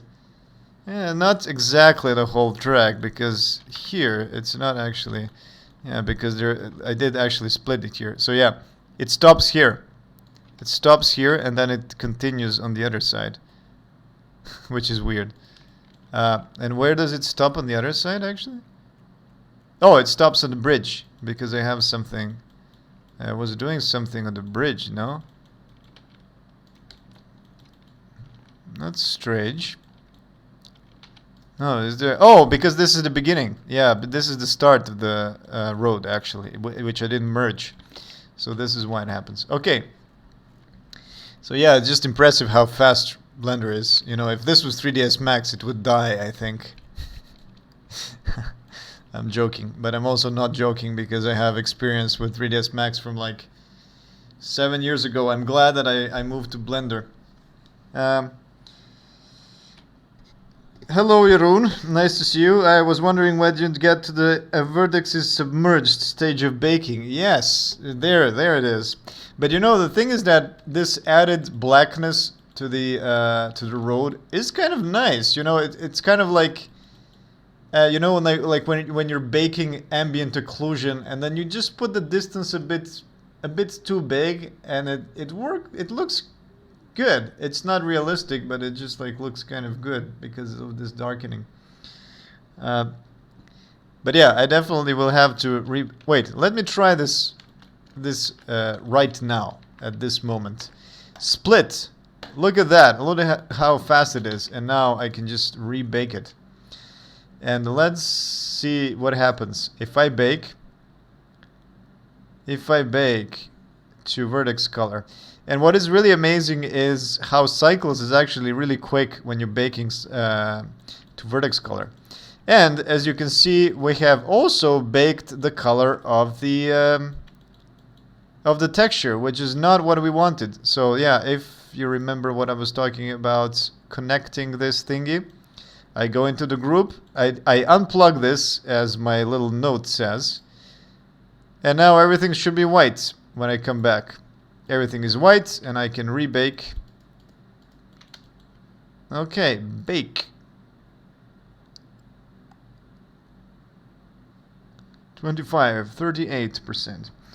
It does kind of work out, yeah. It's better than when it happens to a light map. It is definitely much better than when it happens to a light map. Yeah, and especially because with a light map, there's much more like there's much more noise. And yeah, and because you have to assemble all the islands, then islands can leak, and yeah, which definitely doesn't happen with vertex color. It's vertex color is just much more logical. Let's go to shading, plug this again, and now let's go look at it. And yeah, the blackness is now much less because I've divided the road into two. And I should probably keep it like this. Or maybe I should add more. Yeah, the cool thing is that also now I get more like resolution from more vertex color resolution, right? And yeah, again, last night I was working on these tunnels, and these are all procedural, by the way. So if you move a yeah, let's save this. So there is actually a curve somewhere, which I need to find now. Curve, there it is. So I have all the tunnel curves. Tunnel 1. Wait a minute. Why am I calling it tunnel 1? It should be C tunnel 1. C tunnel long, actually. Bad naming. Okay. C tunnel 3, is it? It is. C tunnel 3, and this is... What is this? No, this is C tunnel 2. I did not name my curves correctly. So 1, 2, 3, 4, 5. This one is 1. I just added 1 to the end of the name. And then there is... what is this? Oh, this is an old track. This is something super old. This is the beginning. This is where I begun. It's much smaller, actually. Interesting, but I still I had this bridge. Oh, and the loop was yeah, yeah. I added this this nice fast section later because I realized, oh no, I don't have any fast sections. Anyway, we don't need this one. What I do want is to see what the hell is this. This is tunnel number 4. And it also should be C for curve, so that it doesn't get mixed with the real tunnel. It doesn't mean that it was made in C, it just means that it's a curve. And then there's C tunnel 5. Yes? Okay, good. So what I wanted to show off is that this is actually all procedural. So if you change the curve, let me isolate this. If you change, oh well, I only isolated the curve itself and not the mesh which follows the curve.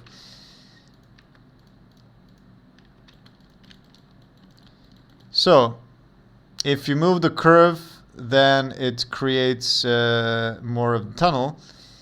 Unfortunately, the tunnel kind of skips, as you can see, because it only takes like complete segments of the tunnel. So that's a bit of a problem with Blender.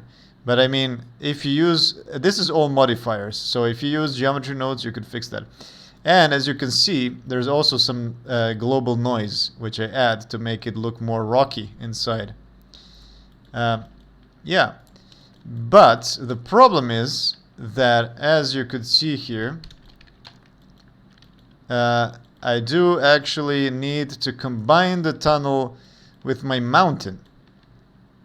So I do actually have to keep it like I can't really move the tunnels anymore, because then I will have to edit the vertices again. So what I'm going to do actually is revert to the old place. Back to the old. Okay.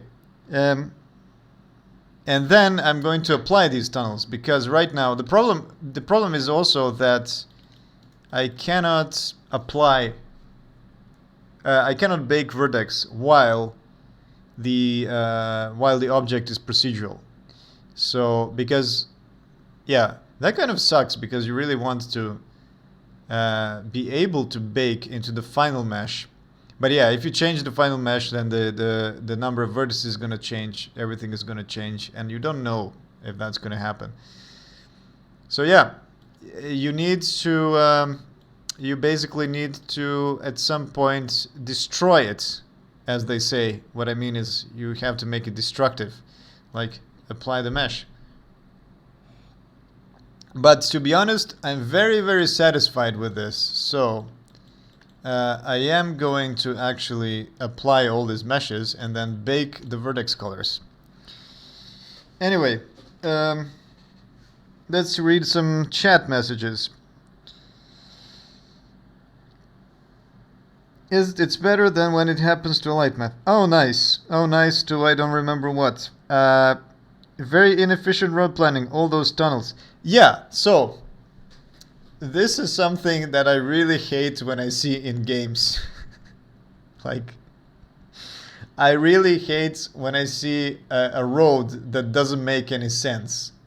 And then I become the villain. And then I also design roads that makes no sense, because I want them to be interesting. But yeah, it's like, I was just thinking like, okay, so they have this like mountain thing, whatever it is, this rock. Like, they could have just probably removed the whole rock. So instead of digging all these tunnels, that's one thing, because it's not like, especially at some places like here, like why didn't they just chip the rock here and then make the whole thing? And on the other hand, why didn't they just make the roads around, you know, just like I did here, for example. You make a road around a hill, right? You don't have to make a road like, yeah. So yeah, I'm the villain now, and I'm making terrible roads that make no sense. But you know, it's like you imagine it like, oh, I want to have the car go through multiple tunnels up and down, and yeah, I know. What can I do?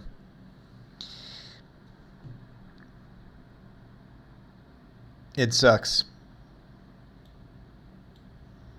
Uh, I was thinking that interesting limitations.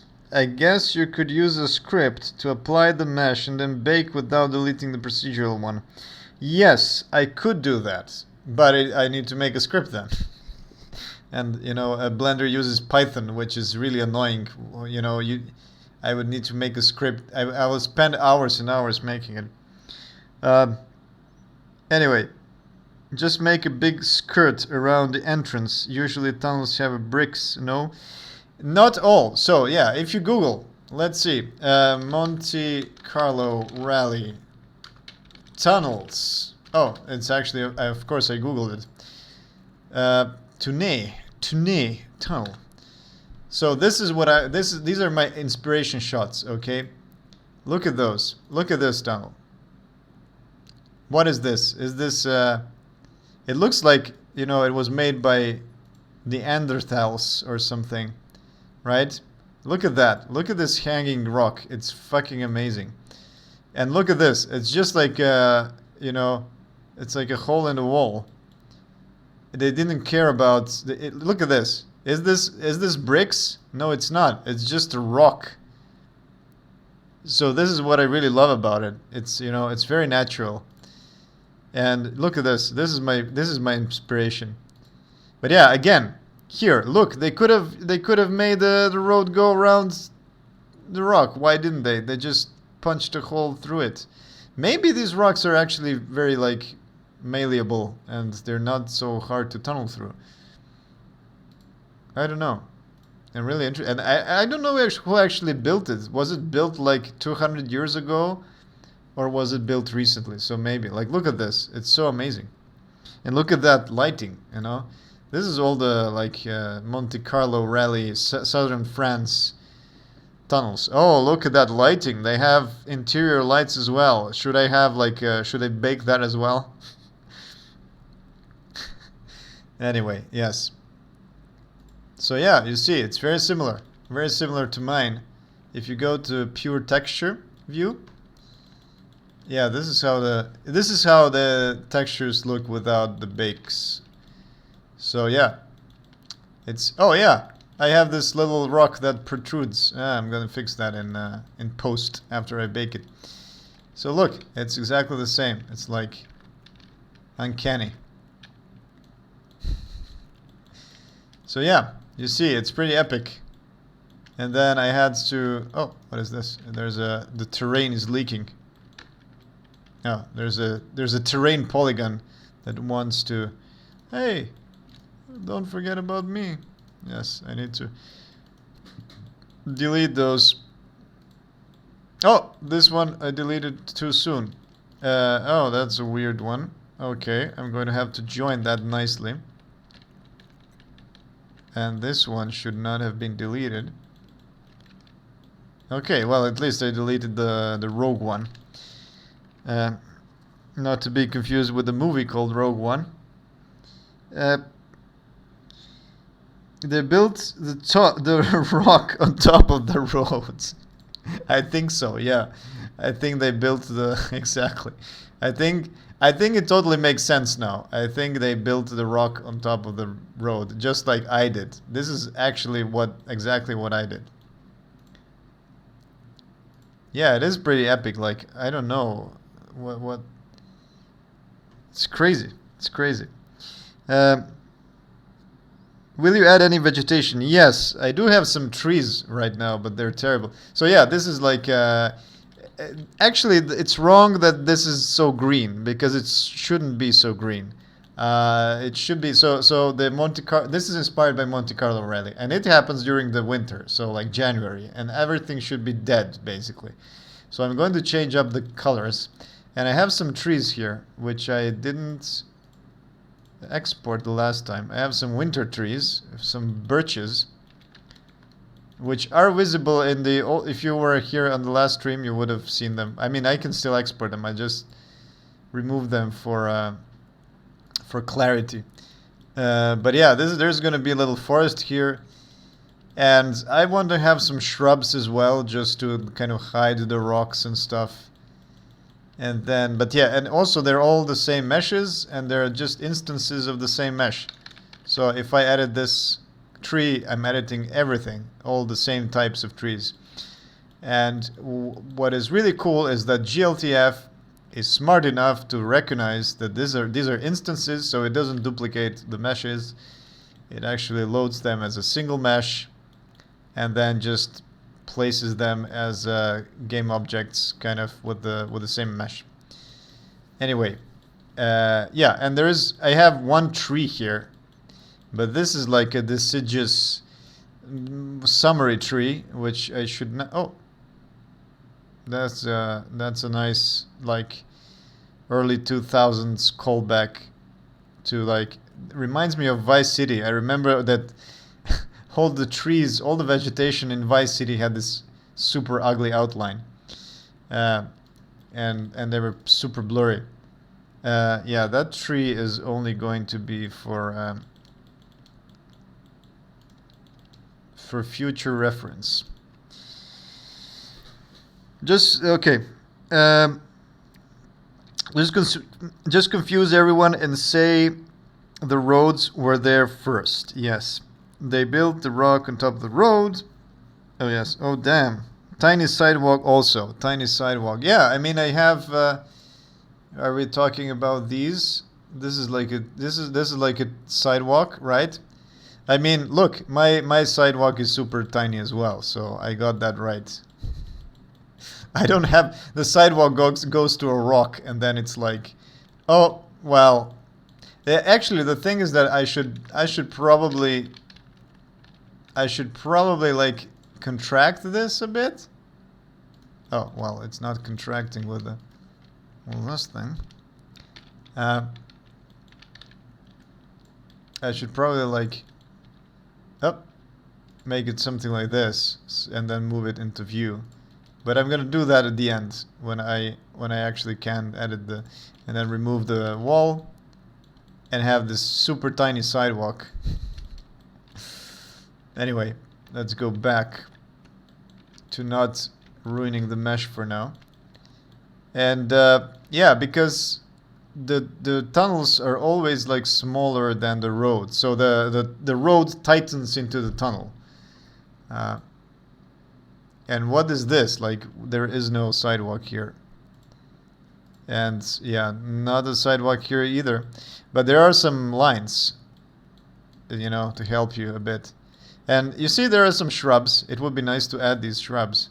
But most of the time it's just kind of like dead yellow, dark green, yellow, you know. And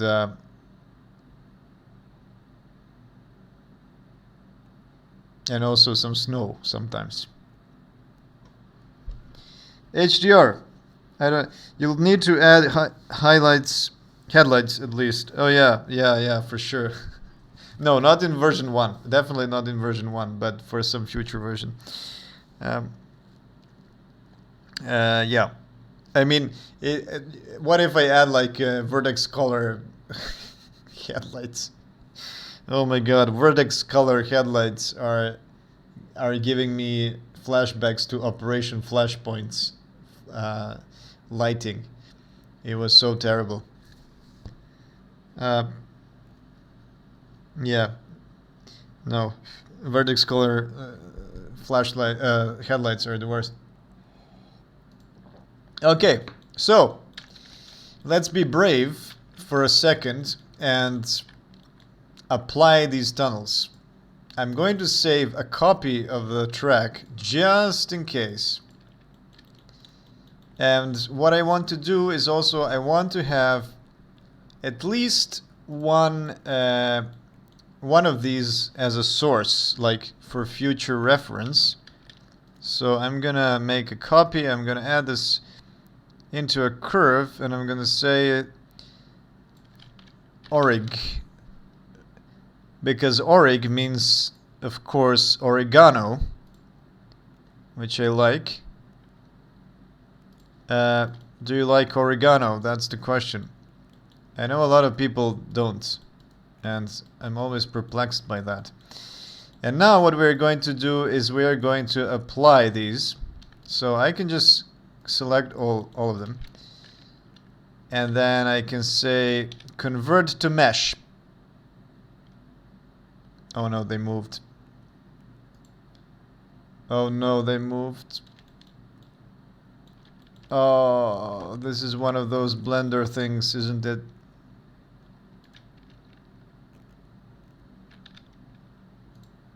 Oh, come on, Blender. If you apply one thing, it moves everything else. What? So if I apply this mesh, it will move everything else. But it's... Oh, if I say keep original... What? Wait. I apply this. Oh, so keep original actually makes a copy. Interesting. I didn't know about this keep original thing before. Ah, interesting. So it created a new version. So what... yeah, why am I doing this? What does convert to mesh do? So what I'm doing here through a quick favorites thing is actually object convert mesh. That's the thing. And the reason why I do this is that it applies all modifiers. So I could also go here and say apply, which you can't do because this tunnel is multi-user data. Yes. So what is multi-user data? Blender does this interesting thing for instances. So these are all instances of the same mesh. And what it does is it's actually sharing the mesh data between them. That's why everything sucks. So if you go to the original mesh, this is it. This is the this is the stem. This is the source, basically, of the tunnel.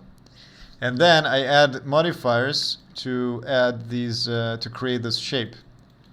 But you can have multiple meshes that have the same stem, the same source, right, that I just showed. And then, but have different modifier parameters. So these all have different curves attached to them, for example. So these all have, but they're all the same basic data. And so, because they're multi-user, you cannot apply them. What you have to do, actually, is there's a thing called make single user. There it is. Object relations. Okay, you go to object relations. What are your object relations like, sir? Object relations, make local. Interesting. I don't know what's make local. Selected objects and data, or make single user. Objects and data. I think I need to make the data single user as well. Single user. Make single user. And I say object data. Okay. So now I should be able to apply. Yes, now I can apply because now they're all separated assets, right? And so if I apply a mesh now, yes, perfectly. It doesn't move all the other meshes. Okay, perfectly. So this is how I'm gonna do.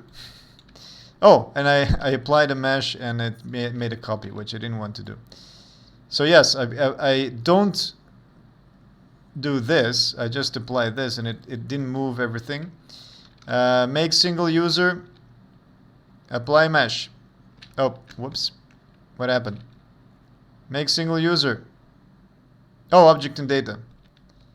Why did it move? Did it move? I think it moved. I have a feeling it moved. Did you move? Apply. Object and data. Oh no, it didn't move. It's just the outline. Okay. Apply. And then apply mesh. Object and data, apply mesh. Object and data, apply mesh. Object and data, apply mesh. So, what did we do now? We can now edit all the vertices, and it doesn't affect all the other objects. And the coolest thing is that we can finally bake some vertex color. But for that, I actually have to add a vertex color layer to everything. Oh yeah, I have to name it as well. Light map, I think so. Oh, it actually is already using a... It has converted to white. I don't know why exactly. Ah, why? Because the shader is using the light map vertex color. There's a string that I use in the material. So if you go into the material, the shading, and into this special group I created, there is a vertex color which it gets from the named layer called light map. That is why it changes. Okay, and so what we can do now, the coolest thing is that we can bake shadows for these tunnels. So let's try to do this all together with the no, let's just do it for the tunnels. Let's see what happens. Shading. We have to unplug first this special key. Unplug this. Okay, so now everything is white. Bake.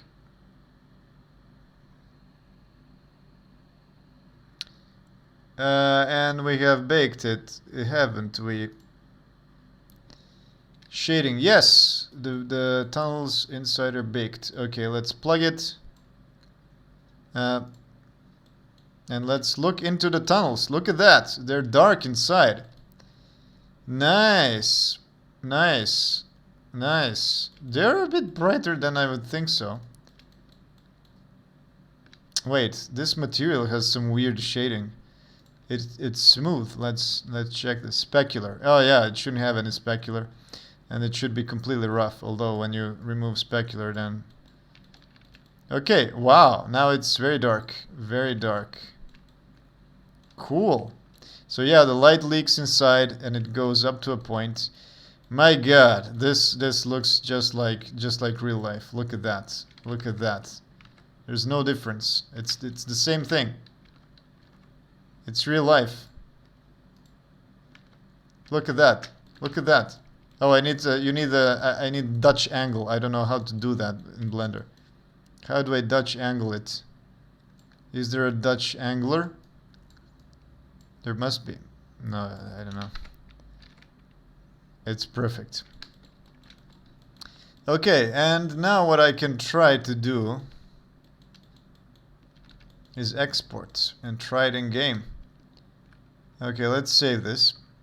I'm brave enough to save it. Okay, let's see for some chat messages first. Hello, future creep. Nice to see you. You might want to apply position. Yeah, I mean, the thing is that the position is somewhere over there. And that's because this was the first tunnel I was editing, so it was like the tunnel, and then I copied the data, and then this remained as the pivot of all the tunnels, but it's not really important. Ideally, the pivot should be somewhere where the tunnel center is. Like, I could do that. I could do that, like here. Up. Wait. Ah, okay. Does it change the mesh itself? There is some flickering going on. I'm just afraid that like it's gonna, because this map is pretty big, maybe there's like a precision thing. It might change positions of vertices slightly. Okay. So, yeah, it doesn't matter. I'm just gonna make this one tunnel here. It should work correctly. Okay. Hello, Shvyak or Shvak. Hello, incredible. I think you could change your bake type to only have light and no diffuse, so you won't have to unblock your color. That's what I thought, but then if you try to do it, it just becomes black. Like, look. So in the bake options, there is a direct. Let me use a smaller object. Well, this is the smaller object. It doesn't matter. So if I just bake now, right? Then it's going to attain the color of the texture, which, I don't want to. If I remove the diffuse contribution, it just becomes black, because I guess it thinks that no diffuse means black or something. So that's definitely not what I want, right? So the only option is to really make it white. And these are just completely useless. Glossy and emit contributions are, they're not. I'm not using any of it. So anyway, and then if I just remove like indirect or something, it's. Oh wait, now it thinks that it's. Oh, now it's using black, this black mountain which I baked as a source. So it's kind of self fucking up, which is exactly what I don't want. Yeah. And I don't know. So there are options to have only shadows, for example. You can only bake shadows, which is now also fucked up. Yeah, let me just let me do this quick and rebake. So now you can see that the shadows make it very black, like, there's no indirect contribution, which is nice in the tunnels and stuff. So I really want a combined thing, but I really want it without the color. I just want it to have white base. But yeah, so the only option is unplugging and plugging all the time. So we bake this. It's incredibly how fast it is compared to baking light maps. And I always think, like, did I do something wrong? Did I not set it up? And then I look at it and it's like, oh no, it actually baked. It's just super fast.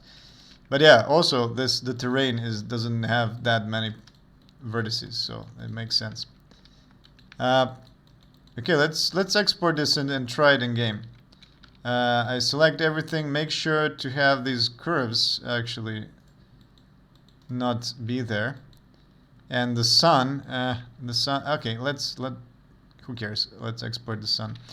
I will export it as an engine. Oh no, I don't have a new preset which I created today, which is the one without normals, because I don't need normals. I will export it as Monty Road GLTF, and I'm going to remove normals. It's very important to have vertex colors.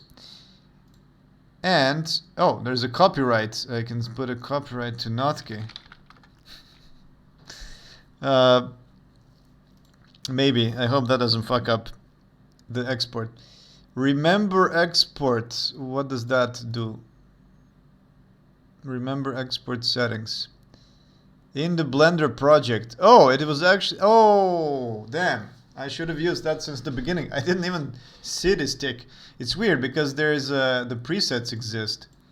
But the problem is that if you reload Blender, if you close it and you turn it on again, you have to put the preset again. So if it remembers in the Blender project, that's perfect, because now I don't have to do it every time. Okay, everything is fine here. Export GLTF, and that's it. And now I should be able to, Well, no, I won't be able because I didn't copy it from my projects Monty, because I do need to sync it up here. Uh, just to, you know, keep it in two different places, just for just in case. And then I'm going to create a new. Okay, I'm gonna open a new one just so that I keep an eye on models, and then I go to the bin release and with shared references. Okay, let's see. Oh, it crashed. It crashed.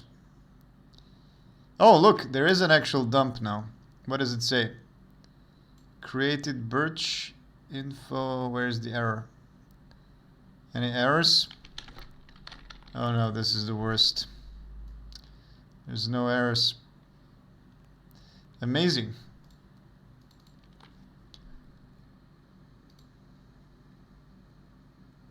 Adding 106 objects to the scene. Okay, so why did it break? A lot of times it breaks because I submitted some things that I should not, like some source files. Let's remove the trees.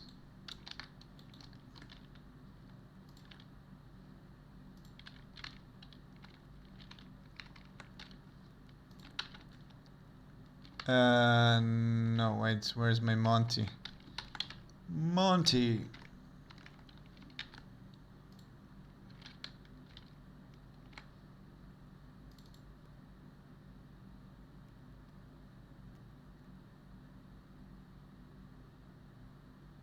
Okay, great. Well, welcome to the issues of exporting Blender.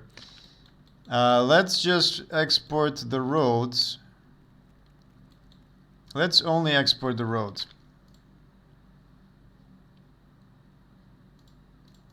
Is it because I removed normals? I don't think so.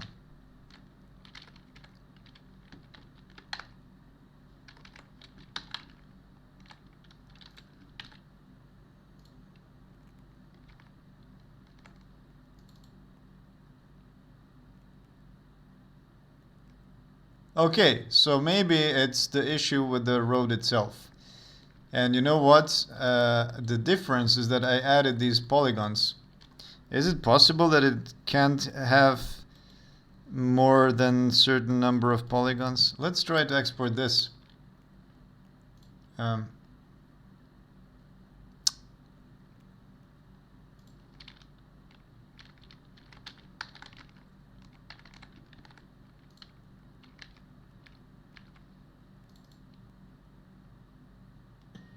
Yes, so it's definitely has something to do with the road itself.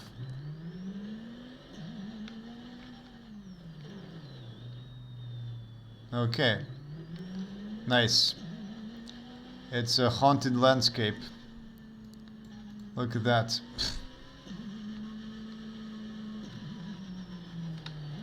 No, this is a real game. Oh, nice. Nice somersaults.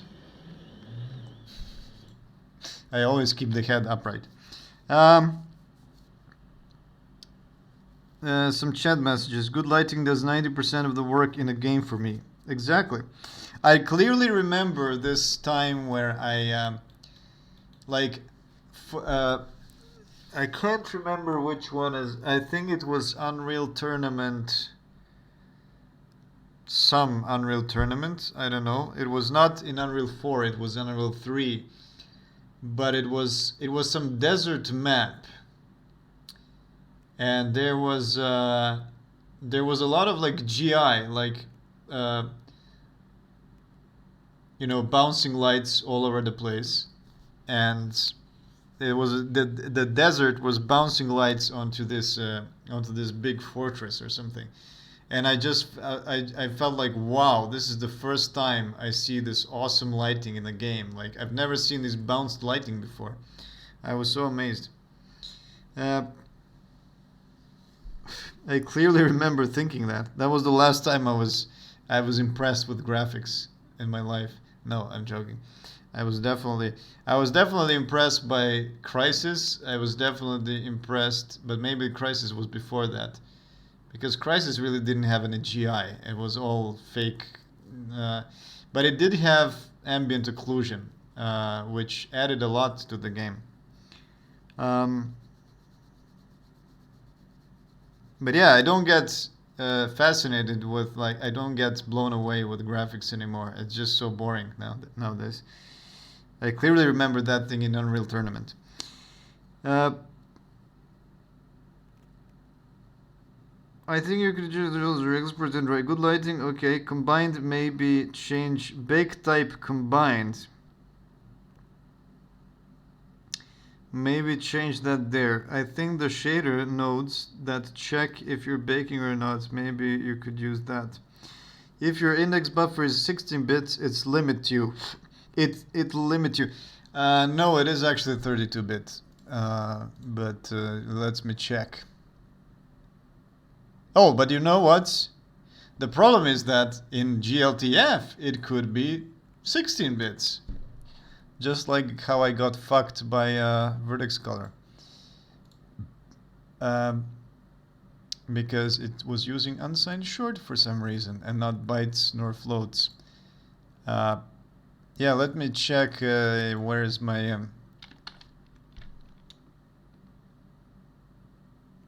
where's my Vertex? Do I have it here? No. So, oh yeah, well the indices are not in the Vertex. Actually, what I need is a mesh. Oh, there it is. Mesh. Mesh. Mesh. Index count. Indices. Indices. Indices. Now I need to remember what all this thing is. Where do I bind the index buffer? Create attributes. Okay. Create index buffer. There it is. Size. Indices size. Okay. Indices size. Draw type. No, this is not it. Create index buffer.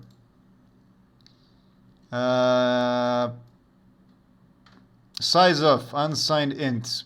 Yes, so it is an unsigned int. As you can see, it's not a short. There you go. It definitely is not, but it's possible that my beautiful GLTF is actually. So let's see. Mountain Road, right? It was Mountain Road. Monty Roads. Monty Roads. Okay, let's find that. Oh yeah, I didn't export it. Yeah. Okay, let's only export the Monty Roads. Okay, so we exported that, but I'm actually going to I'm gonna load this one. Okay, so there should be only one object, Monty Road. That's good. That's good. Okay, materials. Yes, there's 3 materials. Yeah, so actually there's 3 materials, so there's 3 meshes. Indices 4. Oh no, that's just attributes. So there's color. Oh yes, and we have UV1. I totally forgot about that. Maybe I should remove the UV1. And this is 14, textures, images, accessors, count. So as you can see, there's 33,000. Is that over? The short, no, the short limit is 60 something, right? Oh, and this one has 51,000. 51, right? Short max value. It is 65,000, right? I think so. Oh no, wait, it's 32,000. Oh yeah, because unsigned short. Unsigned shirt. 65,000, right. That's what I was thinking. So let's see. 30,000, count. 8,000, 8,000, 13,000. No, so I don't think it's over. So what is it actually? What's the problem here? I think it's... Okay. I think Shadow Bake is darker because it doesn't use the ambient. Yeah, it is. I mean, it only uses the shadow.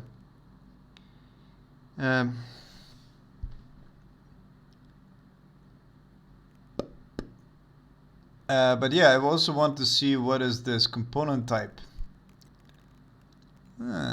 Index buffer. What's the index buffer? Index. No, not that index. Index buffer. Index buffer. Indices 4. Okay. So Mr. 4. Buffer view 4. Component type is scalar. Component type is 5, 1, 2, 3. 5, 1, 2, 3, and if I remember correctly, 5, 1, 2, 3, oh, not the viewer. 5, 1, 2, 3, now I need to find it. 5, 1, 2, 3. 5, 1, 2, 3 is an unsigned short. There we go. There we fucking go. So even if I have 32 bits in my game, the GLTF uses 16 bits. So maybe that's the problem. I don't know. But as I've seen, it doesn't have more than 65,000. So I don't know.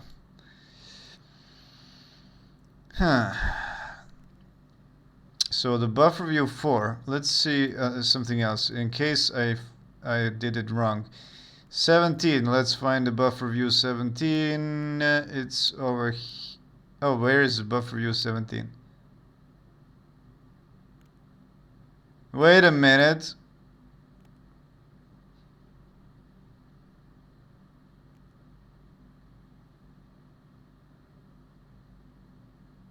Oh, these are images. Why am I looking at images?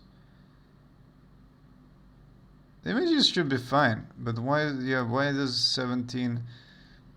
Why is 17 missing? Anyway, where's the meshes? Indices, let's see. Indices 14. Is that the same one I've seen already? So buffer view...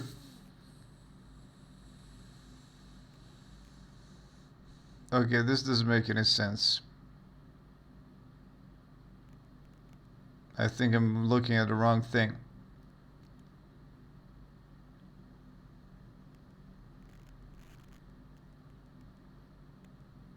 If it's buffer view 14,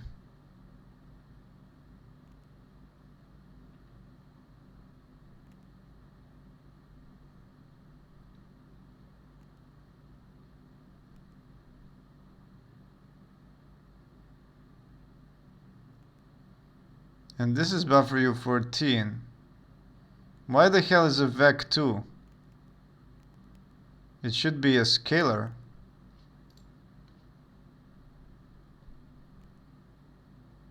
It should be a scalar because it's an index. Does it begin with 1? No. Oh, it does. Oh no, there it is, 0. Interesting.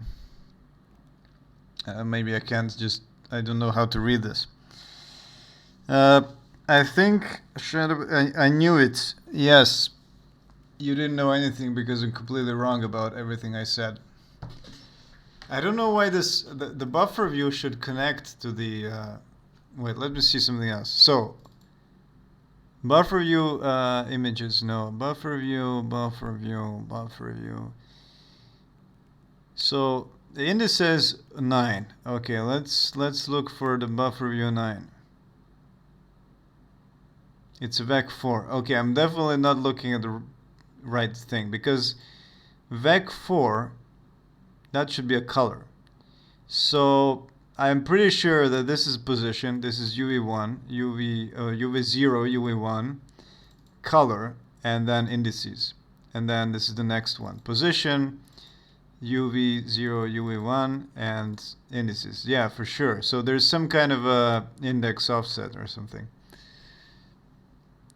For sure. So anyway, the most important thing is that the type of the scalar is 5123, which is a unsigned short. God damn it.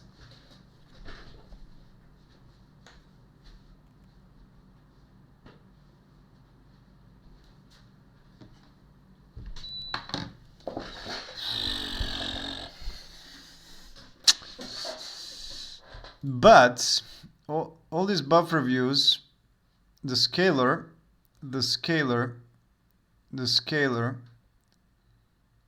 are not bigger than 65,000. This one is the biggest. This one is the biggest and it's 51,000. Is it possible that it adds something on top?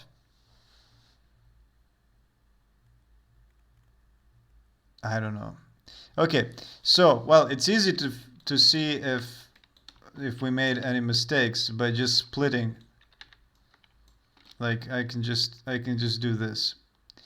Split selection. So now if I export both of those,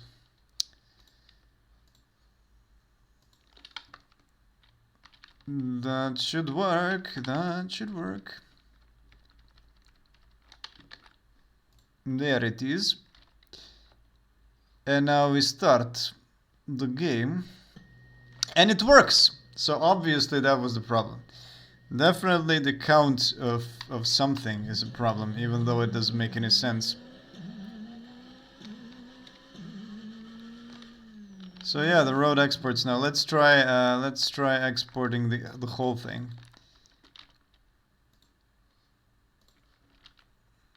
And if that fixed it.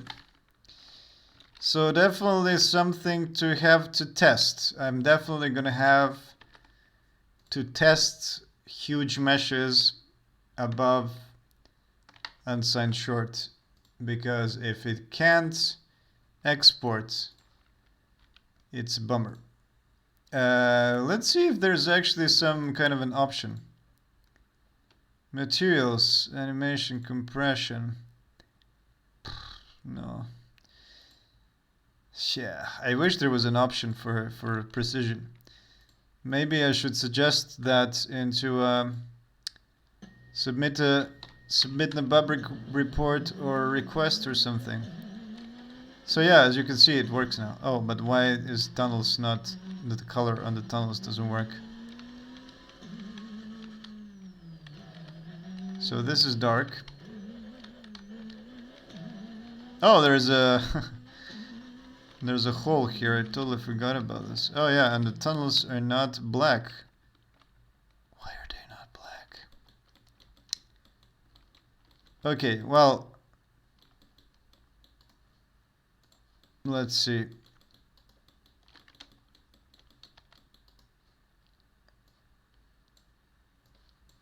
Let's see. They have vertex color called light map. So what's the problem? And their material is tunnel wall. So what's the problem? And they're applied and they're exporting everything as they should.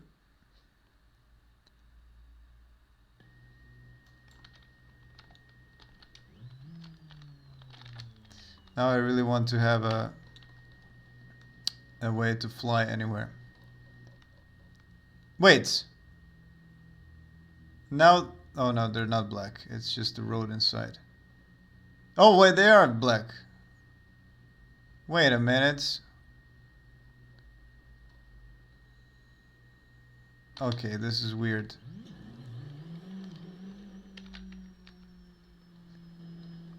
Is it possible that I loaded a previous version or oh wait. This, did I not bake the first tunnel?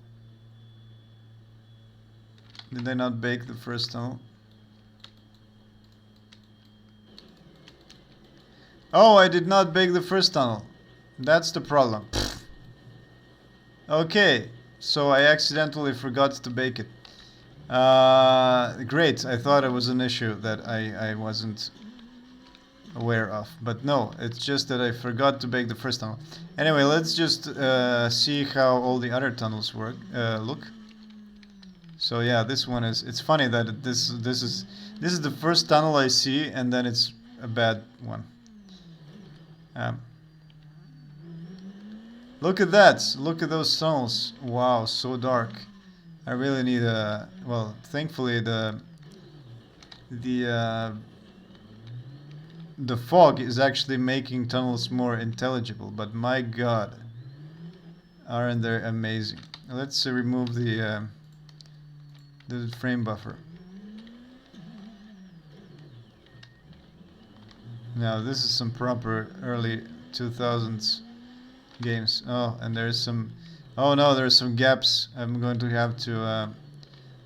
I'm gonna have to merge some vertices, and you can clearly see some gaps in the UVs as well.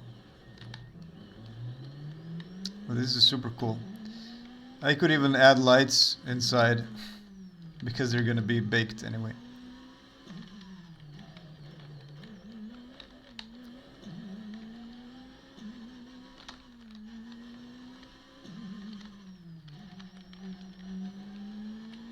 Nice. Wow, this is so cool.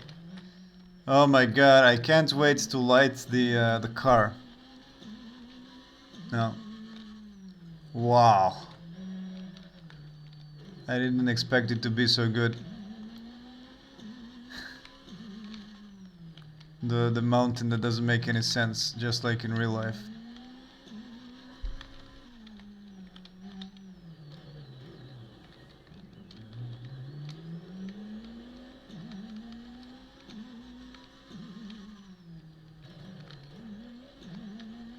Sorry about the frame hiccups, it's just because I'm running it on the integrated GPU.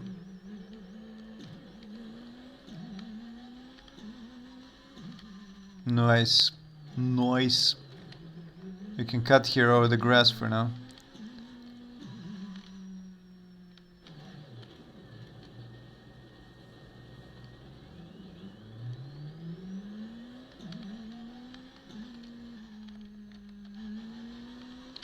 Let's pass through the final tunnel.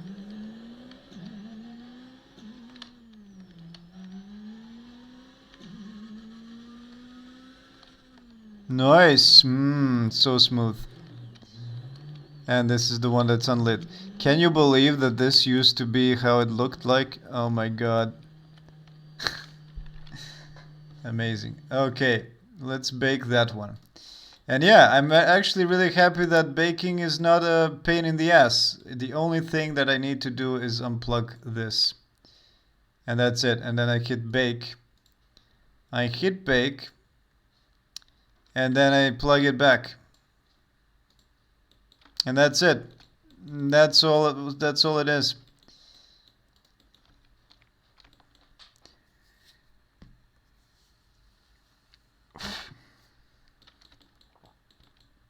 Okay, it's getting a bit too late. Oh my God, it passed 1. So I think I'm going to end up here, and I'm going to continue some tomorrow maybe. And I'm going to start earlier, around 9 maybe, or 8. I'll see. So yeah, maybe I can end here with a beautiful view of the tunnels. And yeah, I'm going to patch up the holes and merge some of these like internal like the things that I had it inside. Yeah, and then fix the lighting. Also make sure that these vertices are inside and outside. But yeah, this is looking pretty decent. Pretty decent. And this did not bake again. Why not?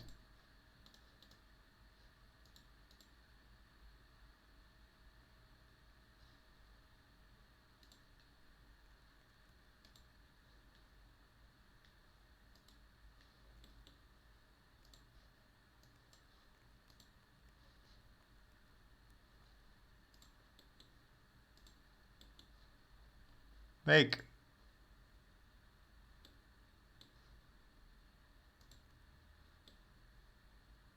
It did bake. Maybe I did something wrong the first time. Okay, cool. It's baked now. Nice. Okay, we got that done. I should definitely, I really want to have more tunnels now because they just look cool. Okay, so goodbye until the next stream, probably tomorrow. That was a nice kind of productive stream. But yeah, I did start a bit late.